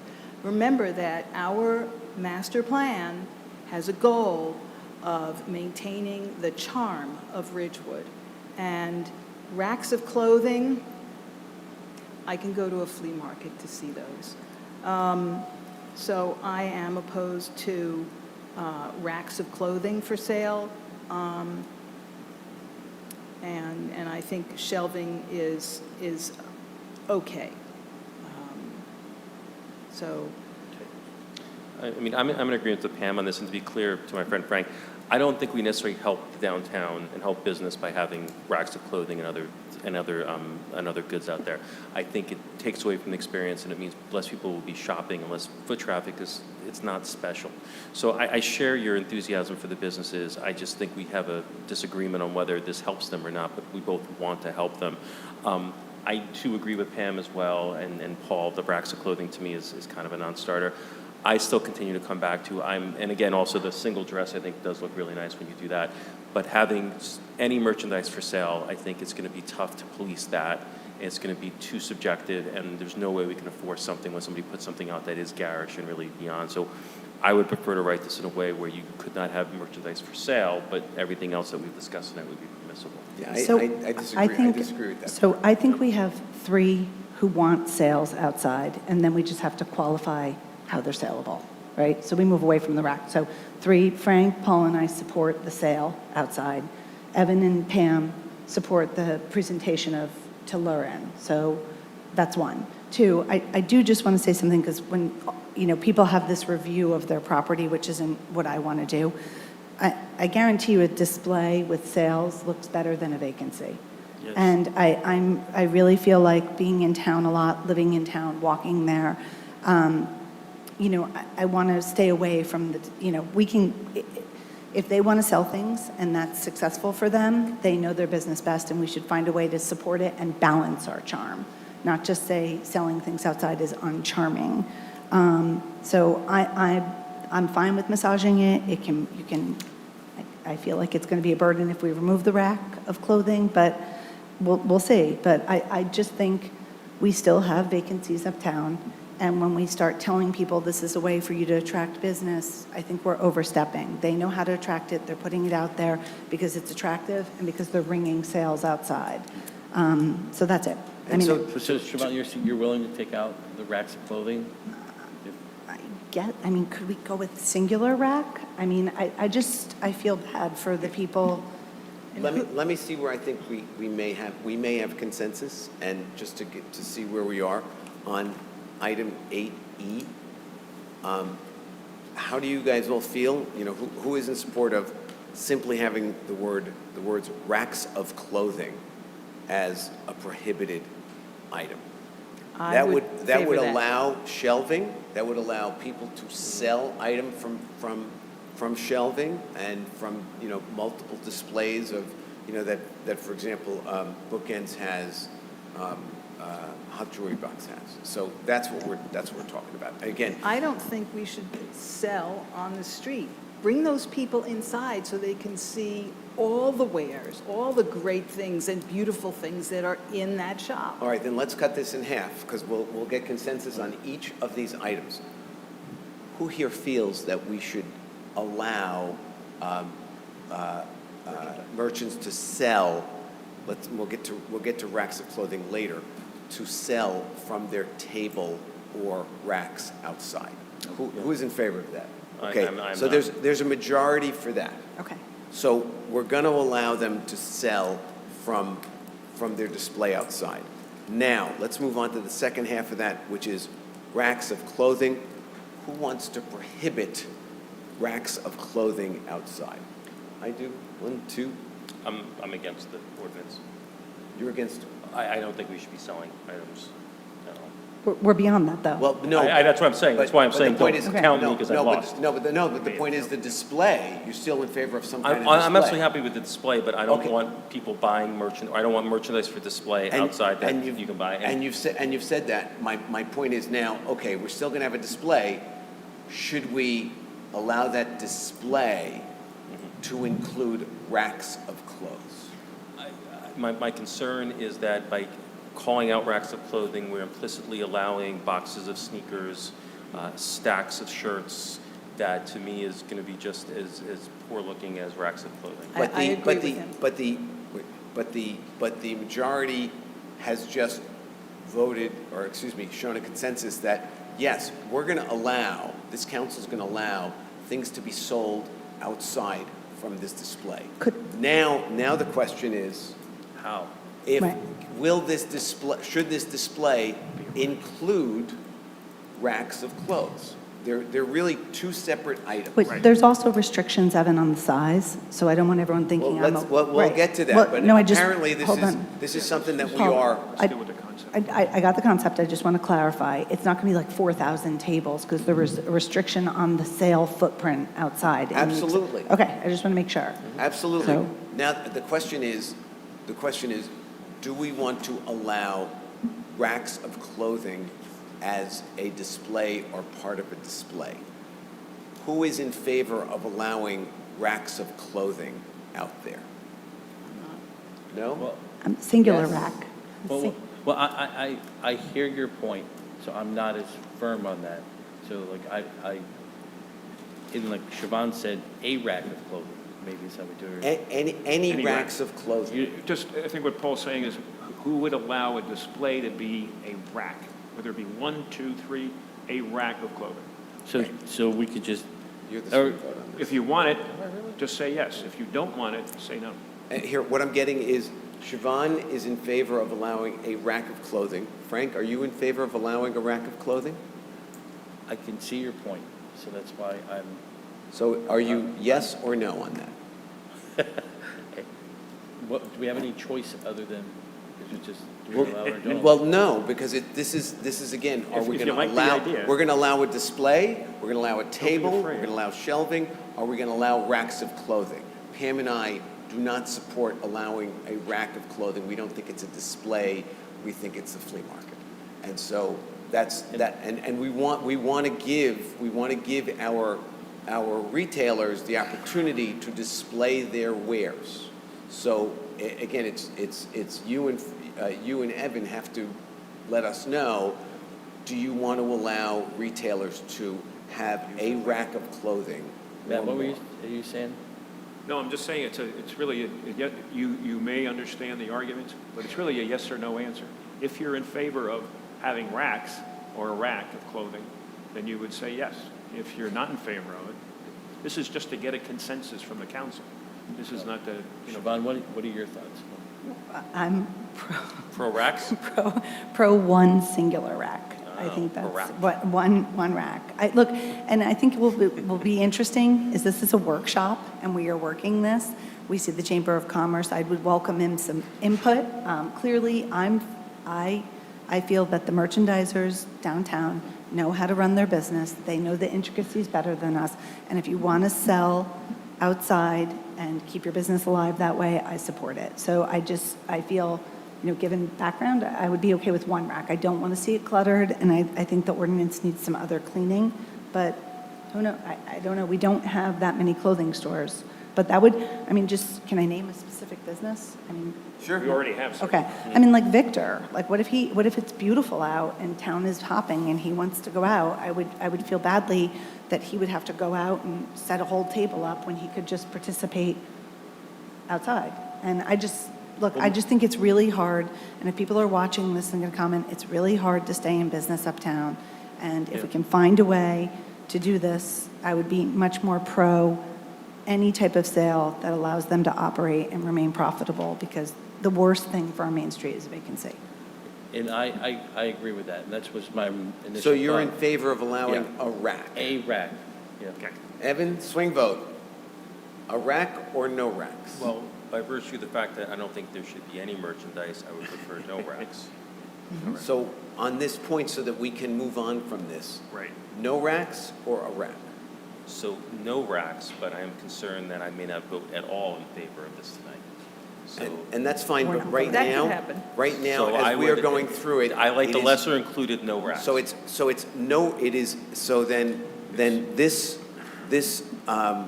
section 8E, by a majority of the council should read racks of clothing are prohibited. No, Yes. just delete it, right? No. This is It's what's under, listed as it's prohibited. I the head, apologize. it's You're right. it's Right. prohibited. So we can now move on to whatever other issues we've got, and then. So that'll read. Also, can we Wait. not use the word display there? Yeah, in I E? agree with that. That's What? The wording should Just just say simply. racks No, of- just racks of clothing. Yes, take out the word display. Racks of clothing are prohibited. Yep, That's all that 8E will say, those three words. racks Okay. of clothing. And Siobhan, you had some question about the size of the... No, I didn't. I You just good? I was just clarifying, Okay. because not everybody can Then- see it, that there is a restriction on space, so if people think like, I'm rolling 900 racks of clothing, even Okay. though you guys all ended Right, but it. it is 5 foot in height, 6 foot Six. width, 3 in, that's, you could stack a lot of shoes Yeah. in that You stack a space. lot of shoes. Yeah, I mean, that's what my concern is. So, Right, but That's a standard the table. I last think. thing I'll say That's what I'm is saying. that- I don't want a stack of a table full of But shoes. if I think you're- it We've looks- already voted If on your that. business is selling things like shoes or something that's small merchandise, that you need to show multiple examples. That's why you can't have a dress rack if you're selling shampoo, right? So that's why there's a lot of nuances to business, and that's why you can't make one rule fits all. I know, but again, we come back to the fundamental disagreement that I think this hurts businesses more than it helps Yeah. them. well, Okay. let's continue. We've got a working draft so far, and we all don't agree on every facet of this, but we're working with this working draft. I know there was a question on D3, the cost of the permit that currently reads no fee. Is everyone good with no fee? Yeah, that's I fine. am. Yes. Everyone's good with no We fee. should not take money from, Fine, fine. Are there any other issues before we, Nope. before we see if we have consensus on this current draft? By the way, you don't have to agree with all of it or disagree with all of it. Now it's just on this draft. Let's figure out if we're going to put this forward. So here's where I am. So B2 does explicitly allow the sale of merchandise. Yes. I'm opposed to that. With that said, if you're looking for consensus tonight, and we're not voting on this tonight, we're voting to No. introduce this tonight, am I Right. right? Right. I would be amenable to voting to introduce this, understanding that I want to hear from HPC and I want to hear from Jane, from Joan and some of the other folks. Right now, I'm leaning against it because I do not like the idea of having merchandise out on the sidewalk in any form. But if the vote today simply introduces so that we can actually get more feedback, I'm a yes. But as it stands right now, I'm a no on the overall ordinance, based on B2. I'm exactly there also. Well, here's the thing. This is now, we have this draft, which is the draft that we are now going to decide whether we're going to introduce. And then, by the way, the next item is going into, Oh, we're voting on it tonight? we're voting on it tonight. Then that's a problem. So, But no, it's that's- first reading. Oh, first reading. So it's it's, first reading. Yes. And so. Oh, that's it's right. introduction. So this is the draft that we will, and as we've amended it, to work with and introduce in our special public meeting. I do have one other item just to note. Item 8D, items of merchandise for sale or purchase other than permitted in B2 above. I'm not sure what that means. I interpret that to mean that you can't have things on your table that you don't sell in your store. Other than B2. What if I was? B2 above. do you mean the B2 district? No, For the B2 is definitions of B2 sidewalk display is what it says. I see now, I'm reading this, I have to tell you, I think it's superfluous. I think that it is an unnecessary line item. Matt, you tell me, does this say anything, or is it just sort of there? Well, it's taken from, it's consistent with the sidewalk sales ordinance, I believe. But items for merchandise for sale or purchase other than permitted in B2 above. I have to take a quick look at it. I'm trying to remember, there's been so many iterations of this, I'm trying Right. to remember why that is there. But it may be a negated and a no, provision. Well, but it says in B2, of which is the display is designed in front of the business of which the display is designed. So I interpret that to mean like, let's use a hypothetical. Let's say that the hot jewelry box on their display outside wants to sell, I don't know, honey. That if they don't Theoretically. sell honey in the store, then this says that they can sell it on their table. Yeah, but B2 doesn't say you can display items for sale that are sold in the store. So that's why it refers Yeah. back to B2, but it doesn't really have any meaning. That's- Moreover, not only does it not have meaning, Dolly the sheep would not be allowed to be put outside because she's not for sale to begin with. Exactly. So let's take it out. Gary at the tobacco shop, who occasionally puts his wooden Indian outside, couldn't put that outside. It is essentially in conflict with the portion that says an ornamental item Okay. is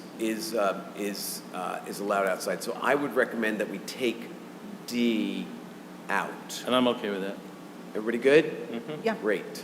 I Okay. do just want to say, because the sheep, Pam, was because it was a sleeping store, counting sheep. Oh, is that? And I think- It was Yeah. like, Okay, And I so, think the other side of this is that with B2s and the way that we're approaching our ordinances right now, if it's not stated, it's permitted.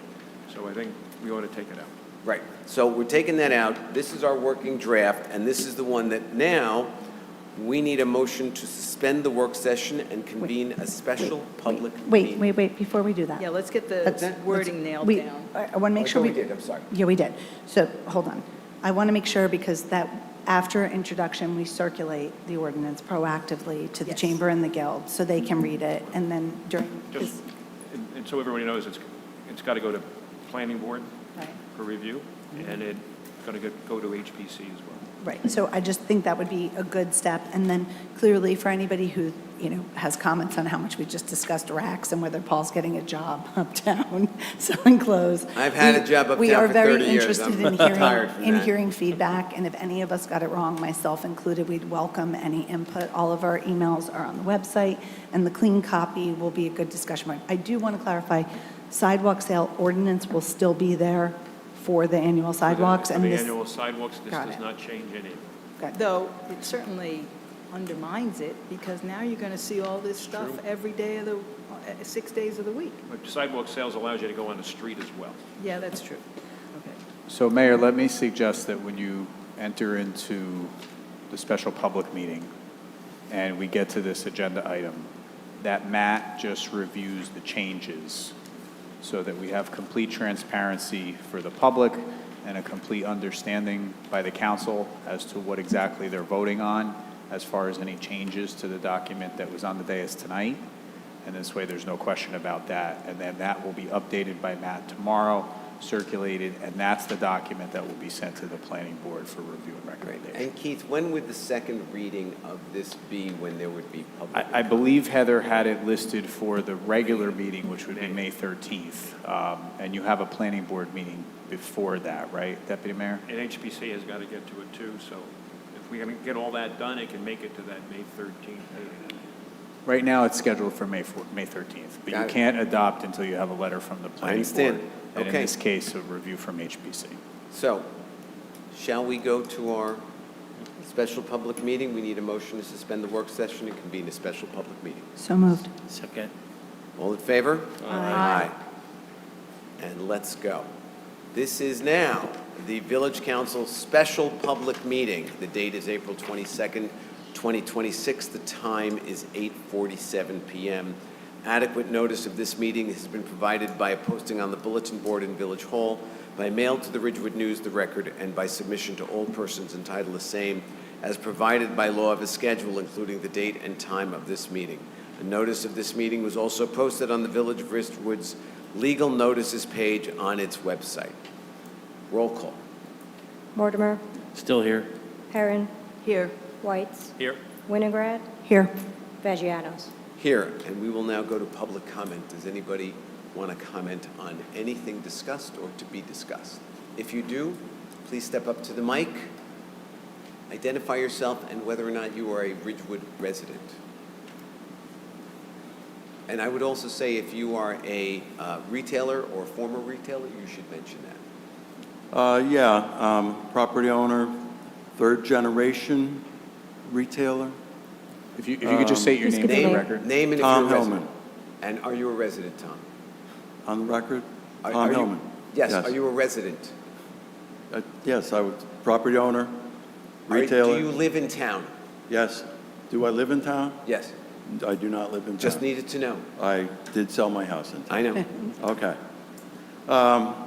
As someone that was educated in marketing, someone that experienced my whole career in marketing, what you have here is a display, and you're trying to make it as a retail event. What you were discussing tonight is an excellent retail event for 1990. Okay?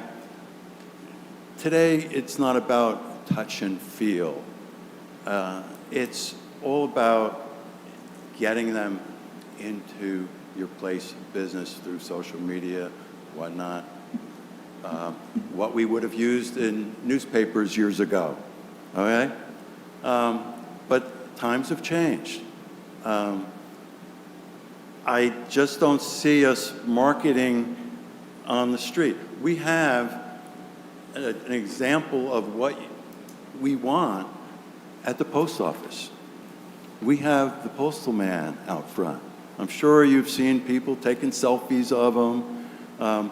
Should we bring the boxes in the envelope rack in the post office out to the curb? Is that what we want?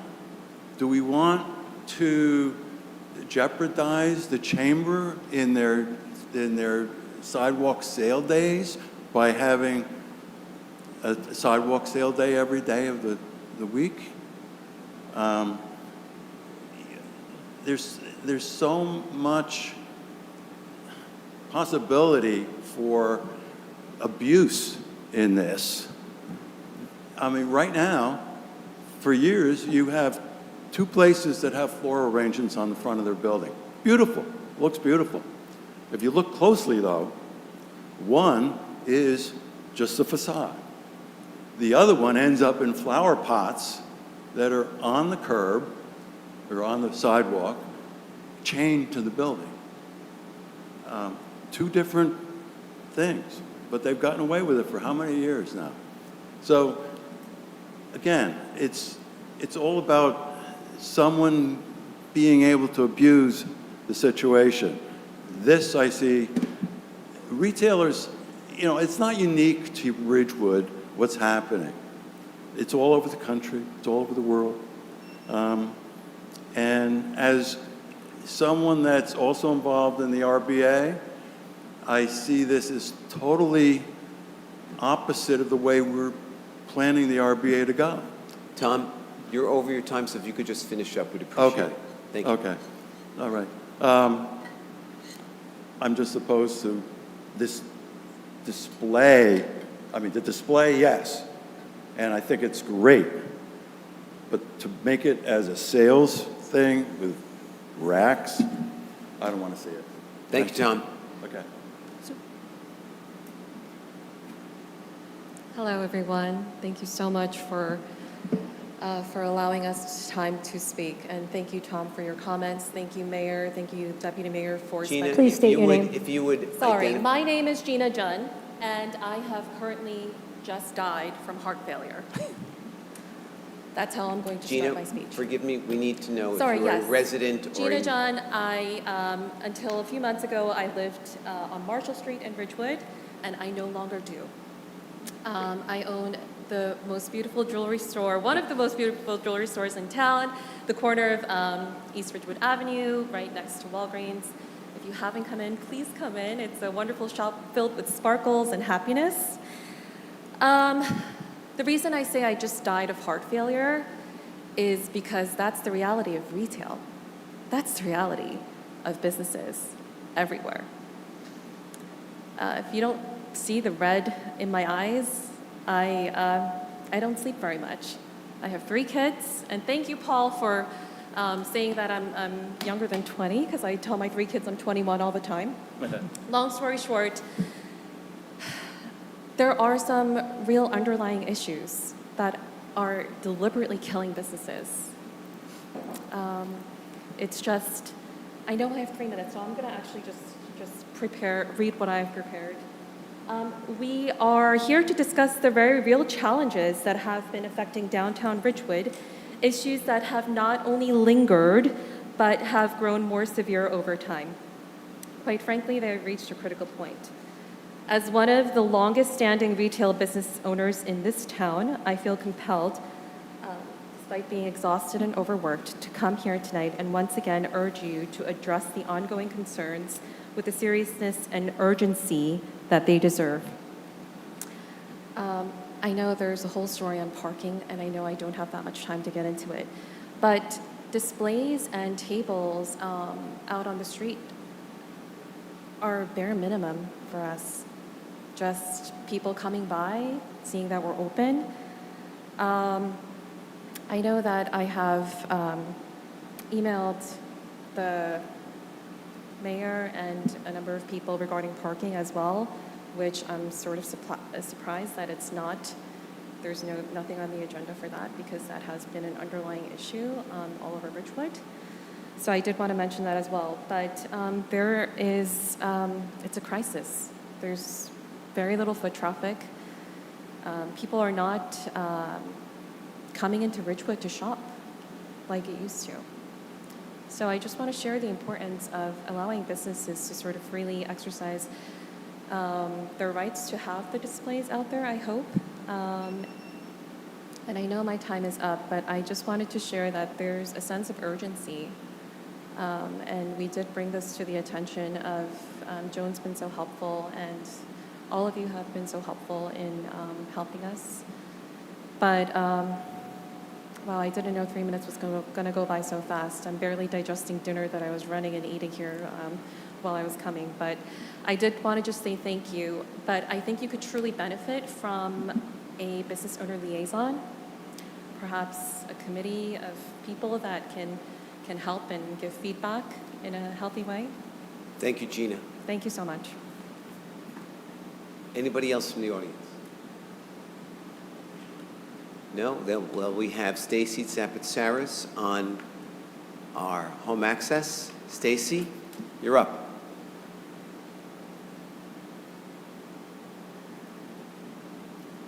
You're on mute, Stacy.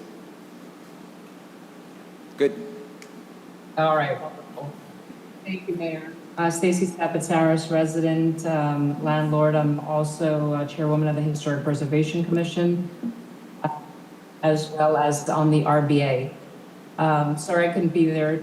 I'm at the office actually working on some deadlines, so I've been listening on, and I appreciate you letting me come in remotely. I totally hear everything that's been said loud and clear. I don't know that racks and tables are going to change what we're looking to effectuate. When we say sales on the street, I mean, are we talking about somebody out there with a square reader swiping a credit card?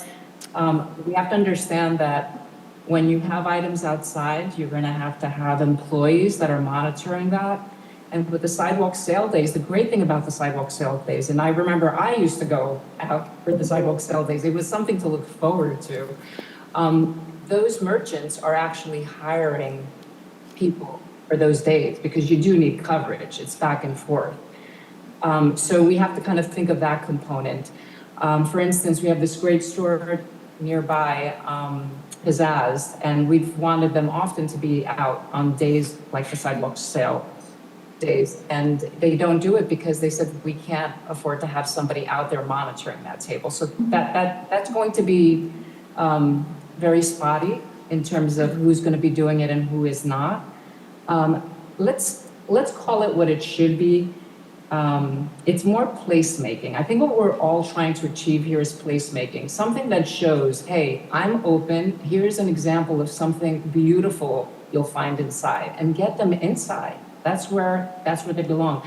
We worry about the A-frames and things flying in the air, you know, when a quick rainstorm's coming our way. What's going to happen when we have all of these, you know, whether it's racks or tables, you know, is everything weighted down? I mean, how do we know that a box of sneakers isn't just going to start flying in the air? So, but on a sidewalk sale day, you expect that. So you have somebody outside, you have somebody greeting someone. The other thing I would say is width of the street. I mean, Bookends and Hot Jewelry Box have a great opportunity because they have these beautiful wide sidewalks. Well, come up closer towards the train station, and now some of these merchants won't even have that competitive advantage because their width is much shallower, and they might even have a tree well. So they may not be able to merchandise at all, and that might be another concern. So when we say sale on the streets, I mean, what are you selling? Are those shirts? I would much rather, like Councilwoman Perrin said, La Casita, she did an amazing job. I could see Hot Jewelry Box having something similar as well with, you know, a mannequin, you know, the ones that are just velour or whatever they are, and they have a whole bunch of like beautiful necklaces hanging off. Stacy, Mm-hmm. your time is up. If you could just finish up, please. Absolutely. Thank So you. perfect example, I was in Scarsdale, New York, a couple of days ago. They do a beautiful job with placemaking. All they do is put one item out there to show that they're open. And I will tell you also the sheep that now is in Village Hall was the Healthy Choice mattress sheep. And I'm glad that kind of spurred this whole conversation. So thank you for your time. Thank you, Stacy. Anybody else? Seeing no one, I'm going to close public comment. Would anybody like to respond to any of the comments made? I wanted to add one thing. So clearly, we're not all allowed to meet, but one of the questions that I did ask was scope. And I believe Pam told me right now there's only 10 stores who are interested in that. So I just, like, I'm like, who is it? How's it going to be? 10 stores. And Pam has the list of who they are. Yeah, Gina Jun gave me a list, and I brought it with me. You don't need to read it. I just wanted to give an idea that that's the scope right now. So when people were talking. And I'd like to add, too, that it clearly says in B2, the display cannot be used for monetary exchanges as any purchases shall be conducted inside the business establishment. So this is not to compete with a sidewalk sale.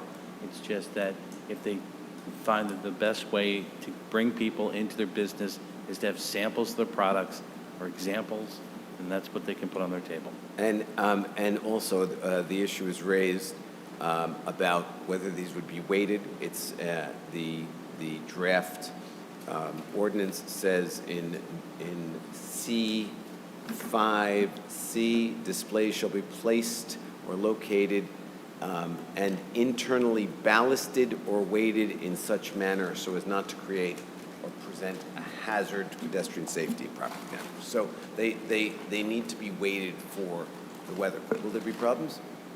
Wouldn't be the least bit surprised, but that's what the ordinance says. And I have asked James McGrath to consider, is there a uniform kind of weighting that we could use, something better than sandbags, which create a tripping hazard in and of themselves. And he'll get back to me at some point, but we don't have to put that in the ordinance just yet. We have to be careful. We have to be careful if we amend this between now and the second reading, that if it's a substantive change, then we got to start a process all over again. Well, and I would argue that we shouldn't have a set weight because it would depend on The item. the shelf itself. Right. Right. But there should be some attempt to weight. Well, it's the ordinance requires it. So, Yes. anybody else have any comments? No? Okay. And with that, if I had not already done it, I'm going to close public comment, and we will move on with our special public meeting. Mayor, tonight we have on the agenda an application for the Bergen County Open Space Trust Fund grant for park improvements for the renovation to the upper field at Citizens Park. At this time, I'd like to call forward our Director of Parks and Recreation, Nancy Bigos, who has been working on this project.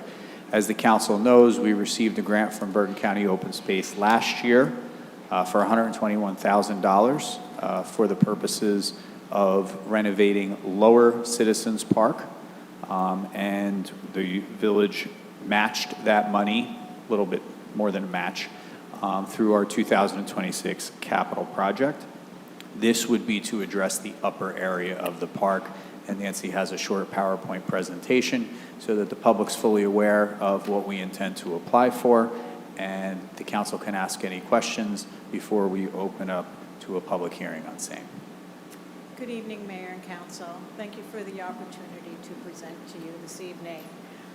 What I'd like to share with you tonight is the Citizens Park Upper Field restoration.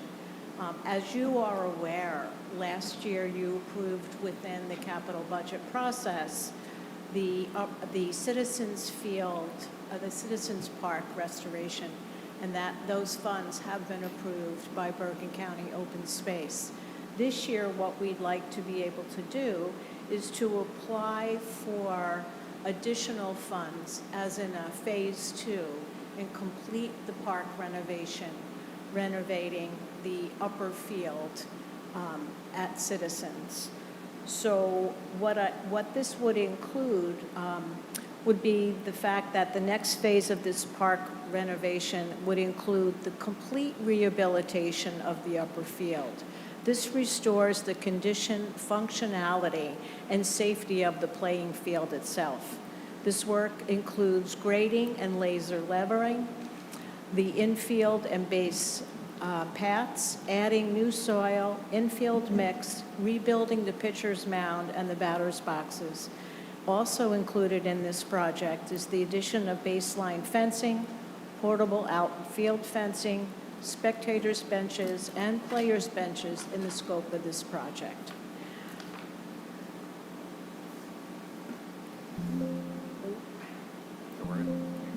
So here we have a little bit, the Bergen County has asked us for a demonstration in photos to show the quality of the field or the quality of the product, and this shows our need of rehabilitation on site. Sorry. Next is a slide that demonstrates for you exactly the changes that we are going to see on this facility. And here is the budget estimate for Citizens and the work that we anticipate for 2027. Proposal for the field includes all of the amenities that I spoke to you about. The total renovation of the playing surface, lasering, regrading, infield mix, play mill, the installation of the baseline fencing, the portable outfield fencing, players' boxes, benches, spectator benches. That's $118,600.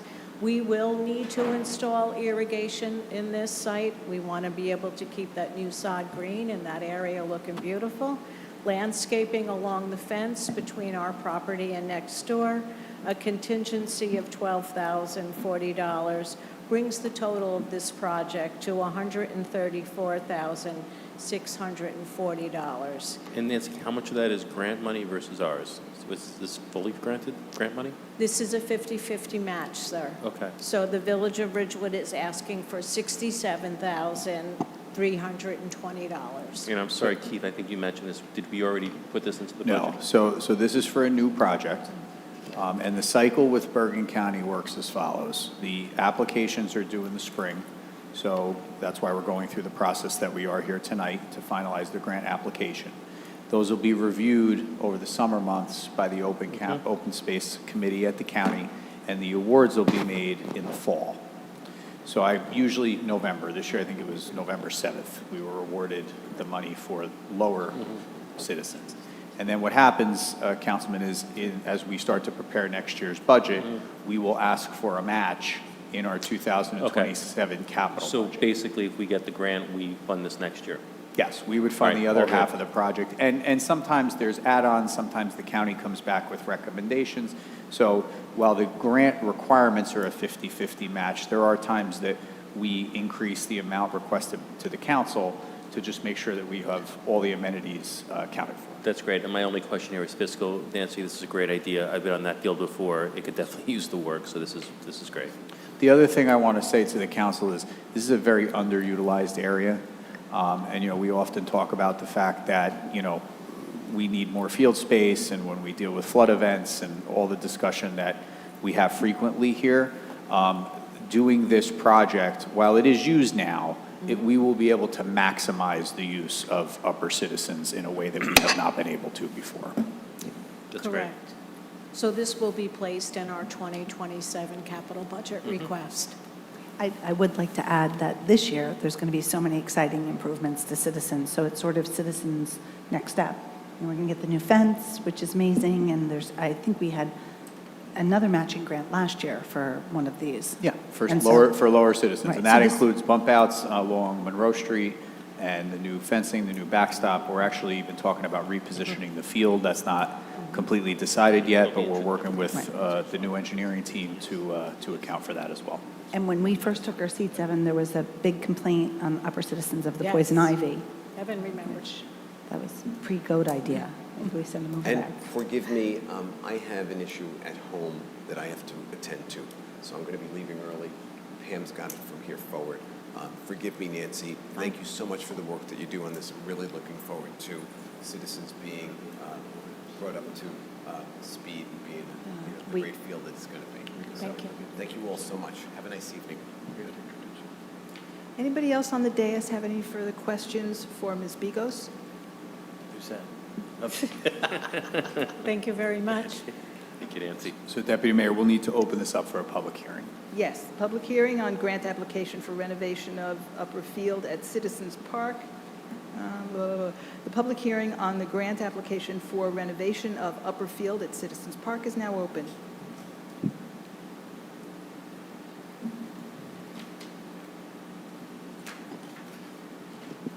or a loving Ridgewood resident.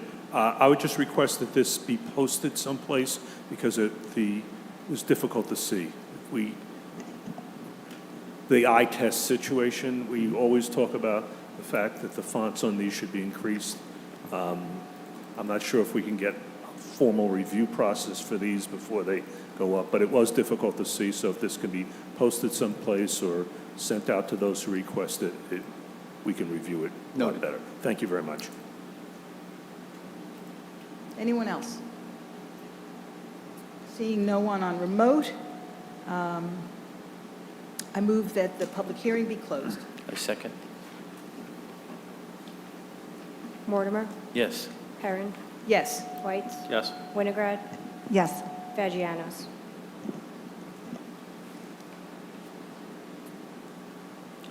Okay, the we next go on is- to, yeah, go on. Okay. The next is the application for the Bergen County Historic Preservation Trust Fund grant, the historic restoration of the pedestrian tunnel at the Ridgewood train station. And tonight, to present that, is our Director of Communications and Special Project, which includes monitoring and dealing with many of our grant applications and managing the grants that we do receive, is Carol Balkowski. So Carol, if you want to take us through your presentation quickly as well, that would be great. Sure. Thank you. So once again, we are going to apply for this grant for the rehabilitation of, of the train station pedestrian tunnel. Carol, could you just speak up a bit? We're I'm getting sorry. signs. Oh, sure. We actually were, the grant was rejected last year, and this is definitely our strongest application ever that we're going to be submitting. Starting with some historic photos, just a reminder, the train station was built in 1916. These photos are courtesy of our wonderful library, and it's listed on both the New Jersey and the National Registers of Historic Places.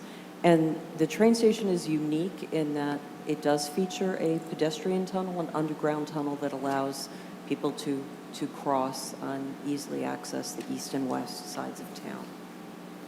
Unfortunately, if you've walked through the tunnel, you'll notice that it is showing signs of deterioration, and according to our preservation architect that we hired last year, Barton Ross and Partners, it's in overall poor condition.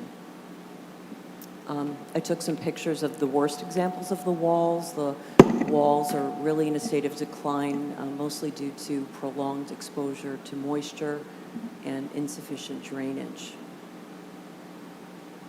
And the floor and the ceiling are also showing signs of deterioration, again, largely due to moisture-related issues. And you'll see on the left that part of the ceiling actually fell down a number of years ago and was shored up with some wood.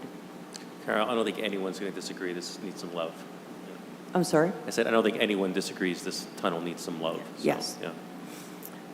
So anyway, the recommendation by Barton Ross and Partners is preservation with rehabilitation, focusing on better barrier-free accessibility, improved lighting and security, and the repair and maintenance of the existing historical materials.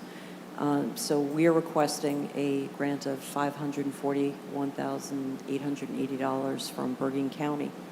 And before you guys ask questions, I did want to point out something. You'll notice that in my photos, there's no artwork on the walls anymore. I shouldn't say artwork, advertising posters. And that is because they were removed in October of 2025.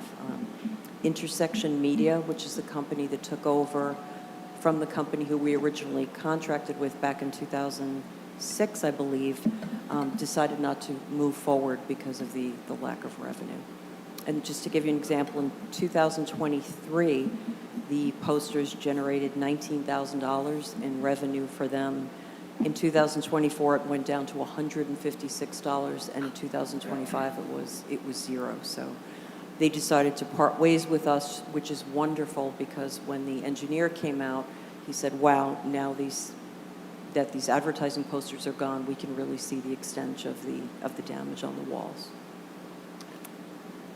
And is this similar, is there matching money from us, or is this literally just So authorizing there us is, to there is apply a for the matching grant? grant. I will tell you that, I want to say 2 capital budgets ago, we allocated $400,000 or $500,000 because we needed some professional services in order to get us to this point, which is when we made the decision to switch our historic architects. I know the council was involved in helping to make that decision.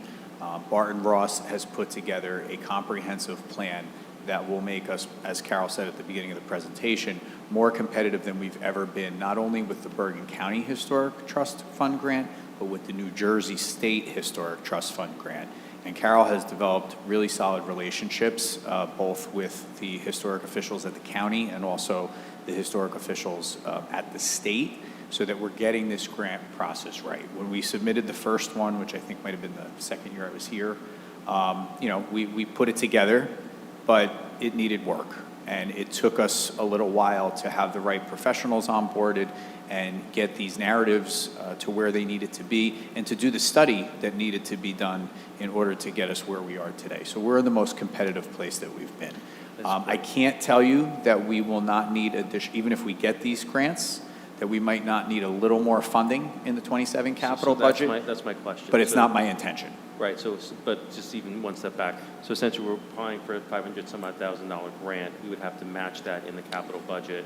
But You're hold up, we can match it with the state. So if we were I successful see. with both the county Then and the state, then we'd have matching funds, and then the village would be asked to bridge any gaps that were in the final budget. Okay, so theoretically, if one came through and the other did not, the most we're on. Then we'd be talking about this as part of capital. 500,000. But keep in mind, we already have some capital appropriated. Go ahead. And again, I'm not fighting this. This clearly needs to get done. I just want to understand the money piece, but I'm supportive.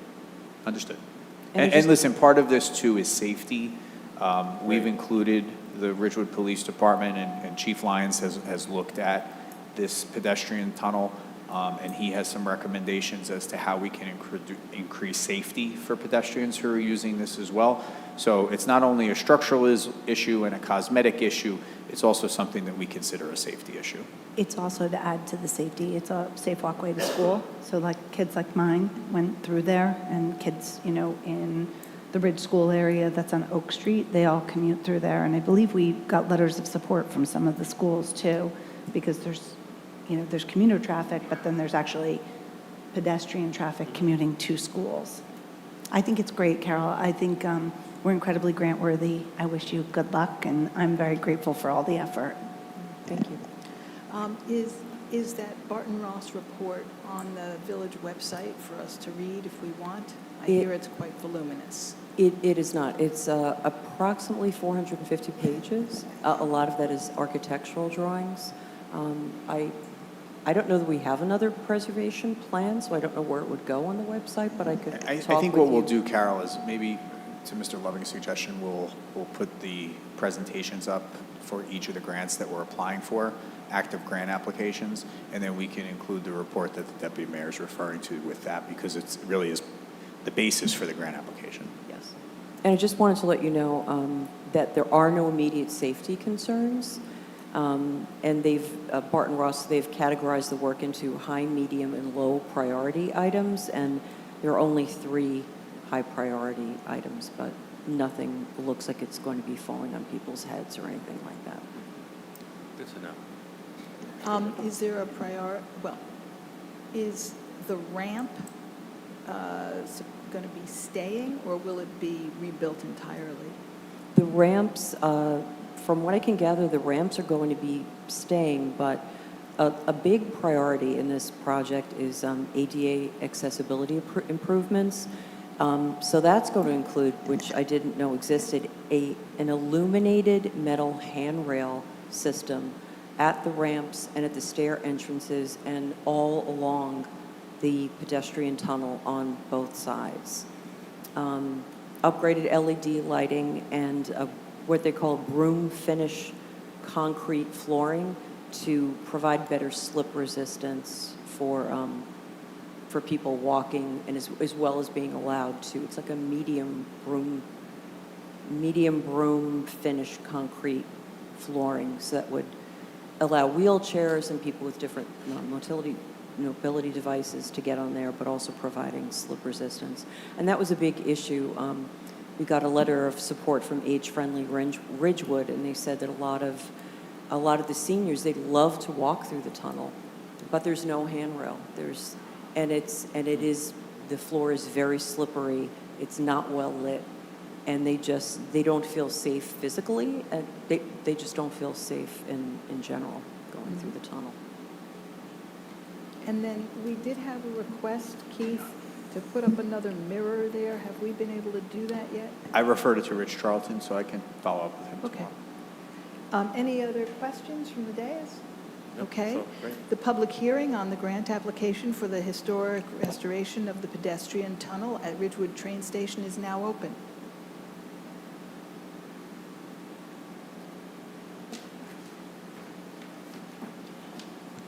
Hi, Ann Loving, Ridgewood resident. I'm so excited that this is going to happen because I am neither a student nor a commuter, but I'm in the tunnel many times a week. And I appreciate the deputy mayor mentioning that mirror. I don't think that needs to be part of the grant, right? The mirror at the bottom of the central staircase. No. It really matters when I'm walking through there, that I can see if somebody's coming down the ramp. And when you're coming down that central staircase, if you get off on that platform, because the walls go all the way to the end, you can't even get like a vision around that somebody might be on the main tunnel. So that I could probably install it if you get it for me. It needs to go up. Thank you. Anyone else? Seeing no one on remote access, I move the public hearing be closed. Second. Mortimer, Yes. Perrin, Yes. Whites. Yes. Winograd, Yes. Vagianos is absent. I move the clerk read ordinance 4095 by title on second reading and that the public hearing thereon be opened.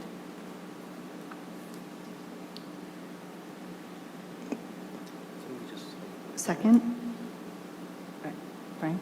Oh, second? Yeah, okay. Do we have the public hearing already just now? It's the No, next one. that was on the pedestrian tunnel. Here. This Oh, one has to oh, do we're with done. PFAS treatment Oh, I'm sorry. plants. Never mind. It's, We're We're on yes. 4095. supplemental appropriation of $4 million. Yes. So can we? I'm sorry, did I get a second? You're supposed to roll call now. Oh, okay, I didn't know if we got a second for it. Okay, Mortimer, Yes. Perrin, Yes. Whites, Yes. Winograd, Yes. and Vagianos is absent. Will the clerk please read the title of ordinance 4095? Bond ordinance providing a supplemental appropriation of $4 million for the construction of new treatment plants in and by the Village of Ridgewood in the County of Bergen, New Jersey, and authorizing the issuance of $4 million in bonds or notes of the village to finance the cost thereof. The public hearing is now open. There being no one wishing to comment, I move the public hearing be closed. Second. Mortimer, Yes. Perrin, Yes. Whites, Yes. Winograd, Yes. and Vagianos is absent. I move that ordinance 4095 be adopted on the second reading and the final publication as required by law.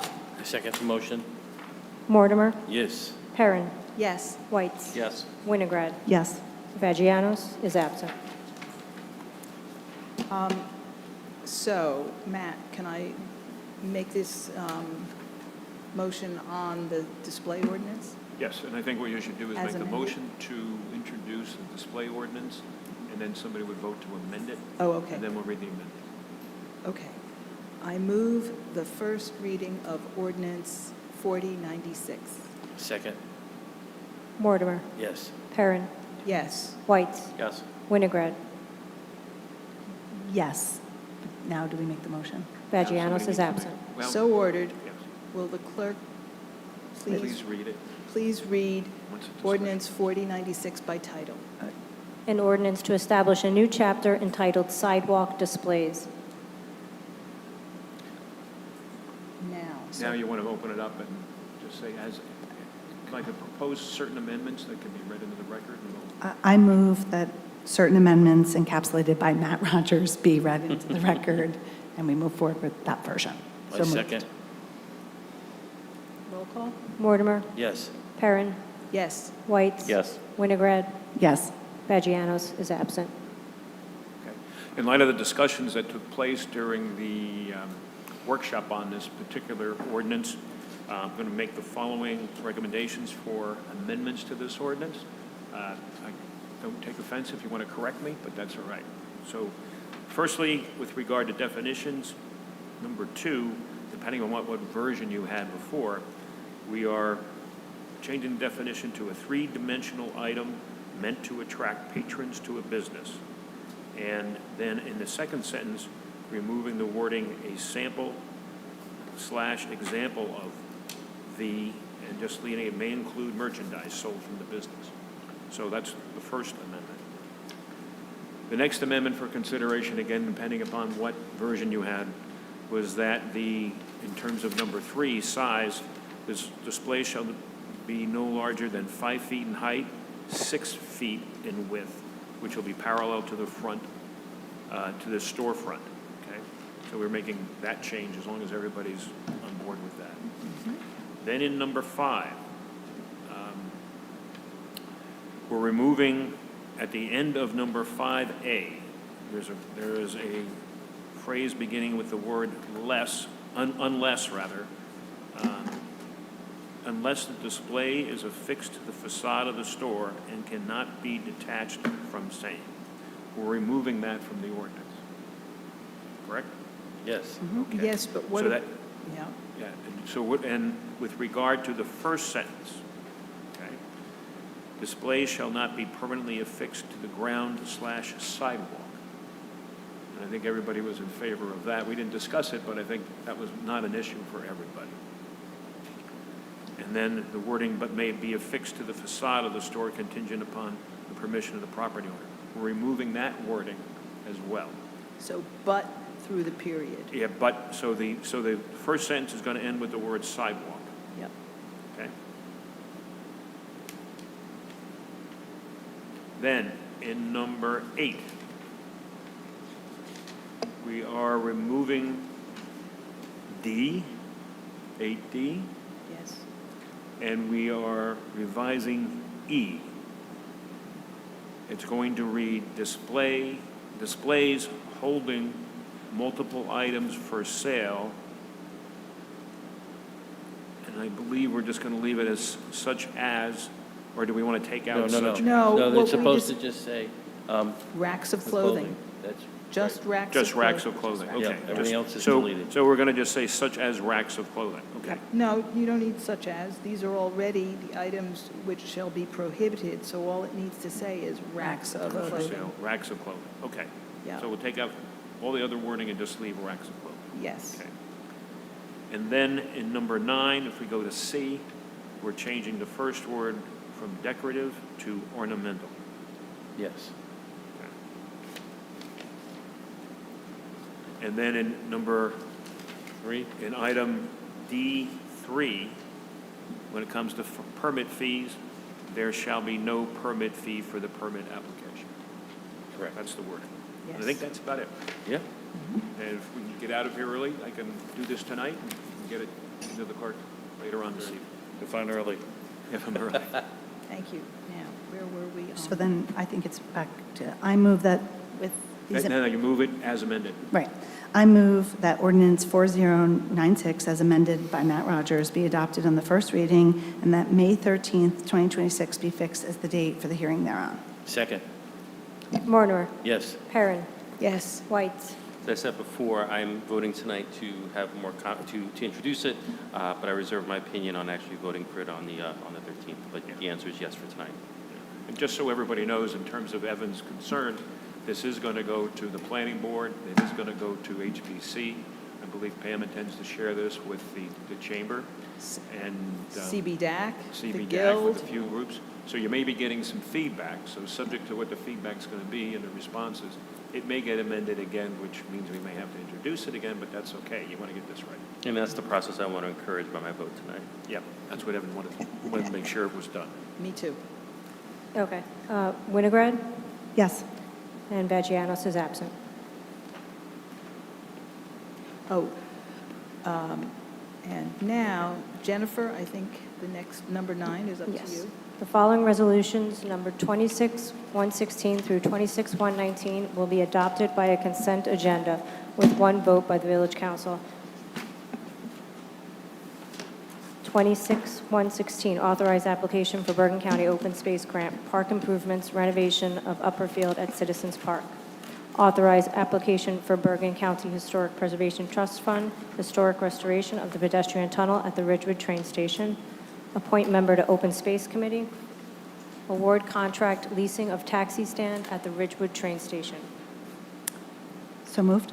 Second?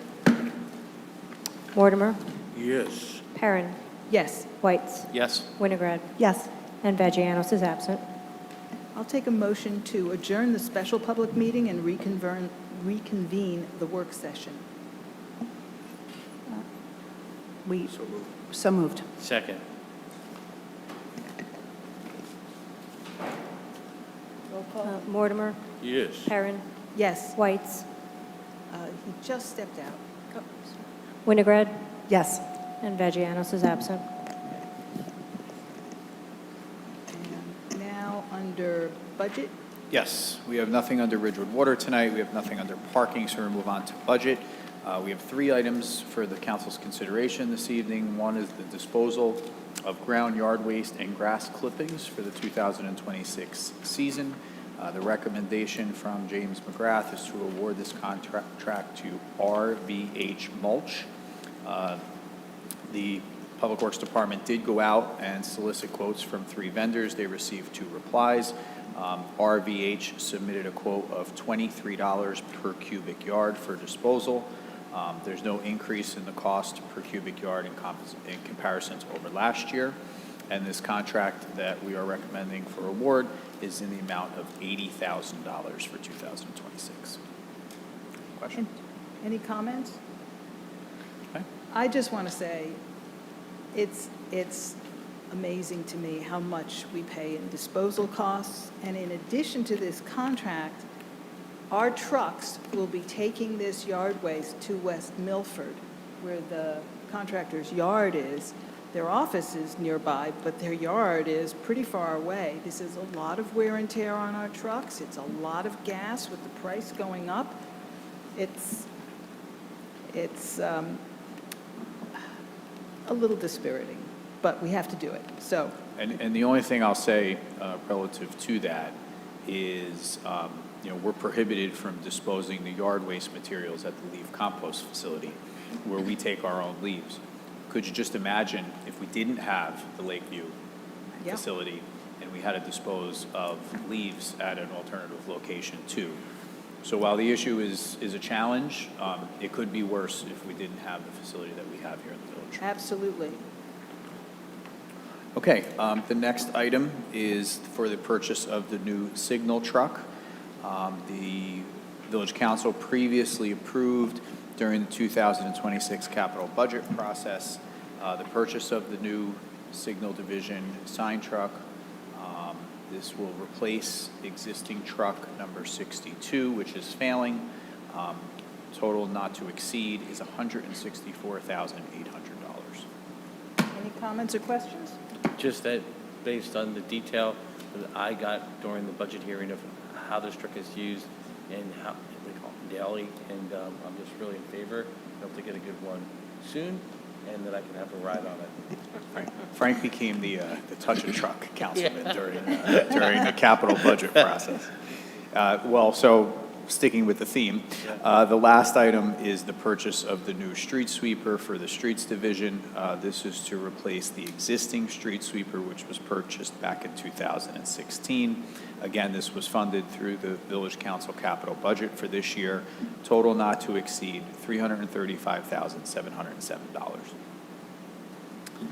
And that concludes my portion of the agenda, Deputy Mayor. Okay. We'll go back to public comment. Anybody in the room want to comment?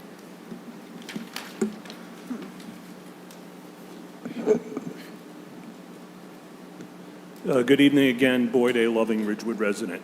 I'd like to comment tonight about your passage of Resolution Number 26119 this evening, which was the renewal of the lease for the taxi stand. This whole business of the taxi stand has been quite mysterious as far as I've been concerned.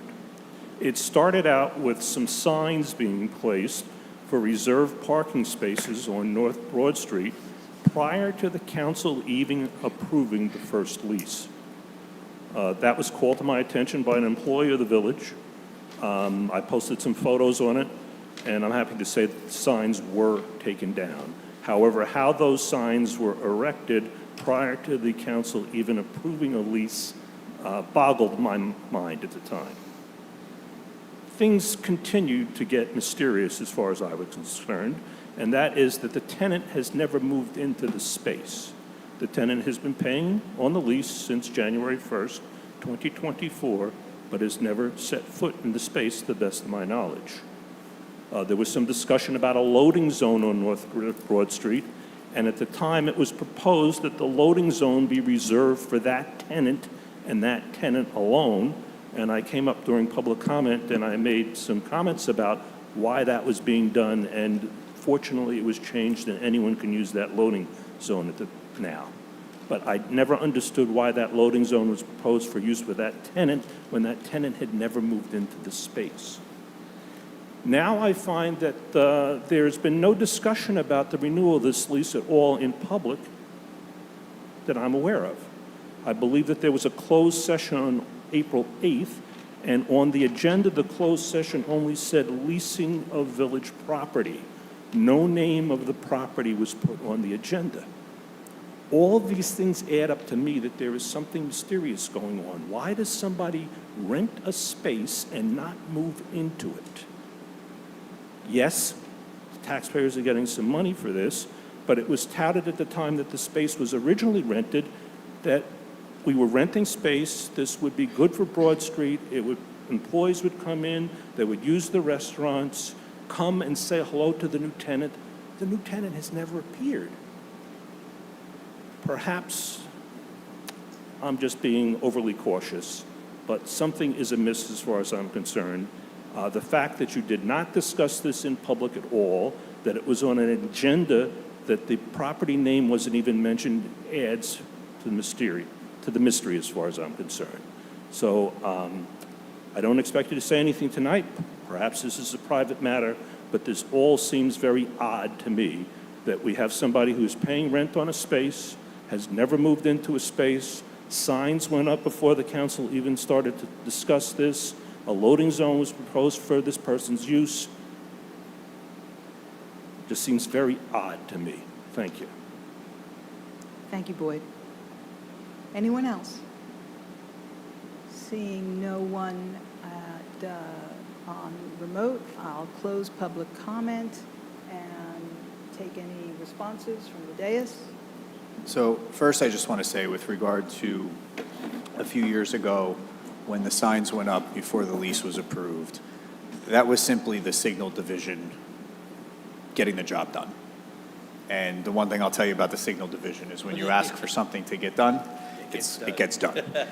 Mr. Loving asked me tonight to take a look at an existing taxi stand sign that is still up on the side of the building facing the train tracks. Rich Charlton, within 10 minutes of me sending him the picture that Mr. Loving provided me, told me that it would be down tomorrow morning. This is just the way they roll. So yes, you're right. Procedurally, the lease should have been approved before any signs reflecting the conditions of that lease went up. They were trying to get the job done as quickly as possible. So with that, I can tell you that the negotiations of all leases of municipally owned property in all the places that I have been have always been discussed in closed session. A lease agreement is subject to a negotiation, and that is permitted to be discussed in an executive session or in a closed session. And with regard to the tenant not moving in, without getting too into his personal circumstances, I do know that the gentleman who's involved with this company has had some issues with some personal issues that he'd been contending with, but is still interested in maintaining this lease. And based on the fact that before I got here, the former Public Works Director went out and solicited in multiple attempts to try to get a tenant, and this was the only person who was interested. I will tell you that I think we would have the same result if we opened it up for another bid. So with that, the tenant has agreed to make improvements starting by the end of this calendar year. And so much so, the mayor and the deputy mayor were concerned about going into this lease agreement without fully understanding the tenant's intent. So they did meet with him, and I'll defer to the deputy mayor to talk about that meeting. But I think everyone left that meeting satisfied with this should be the direction that we continue to go in. I stressed to the tenant that we want to see some sign of life there. We don't want an empty asset. It doesn't look good for our village, and we want him in there. So we also spoke about a parking spot, and he does not need 2 parking spots, so there will be only 1, and it will not be on the north side of the building, it will be on the south side. And he was amenable to our demands. So I can't speak to his personal problems, but I think this is a good situation. He will be renovating, so that's important. And I think it's safe to say that there were legitimate issues that prevented occupancy. And this is the person to do the renovations. He did the fixing of the facade downstairs. So when twice, I think the facade was hit by a vehicle, and he does historic renovations. So he's the guy to do the renovations. And he also has he has a lot of familiarity with the State Historic Preservation Office, which they require approval for any projects done on the train station property. And looking inside on the upper floor, I was surprised by how well it has stood up over the years. It's pretty good up there. And it's exciting because we have revenue, Evan. And I want to thank Paul and Pam for negotiating it, and I do think it's a good thing for our town to have less vacancies. I mean, when we took our seats, there were multiples, and now the train station has coffee and tenants, and thank you to everybody who made that happen. Can you do a display outside the front of the taxi stand now? Totally. Motion to adjourn? So moved. Second. Aye.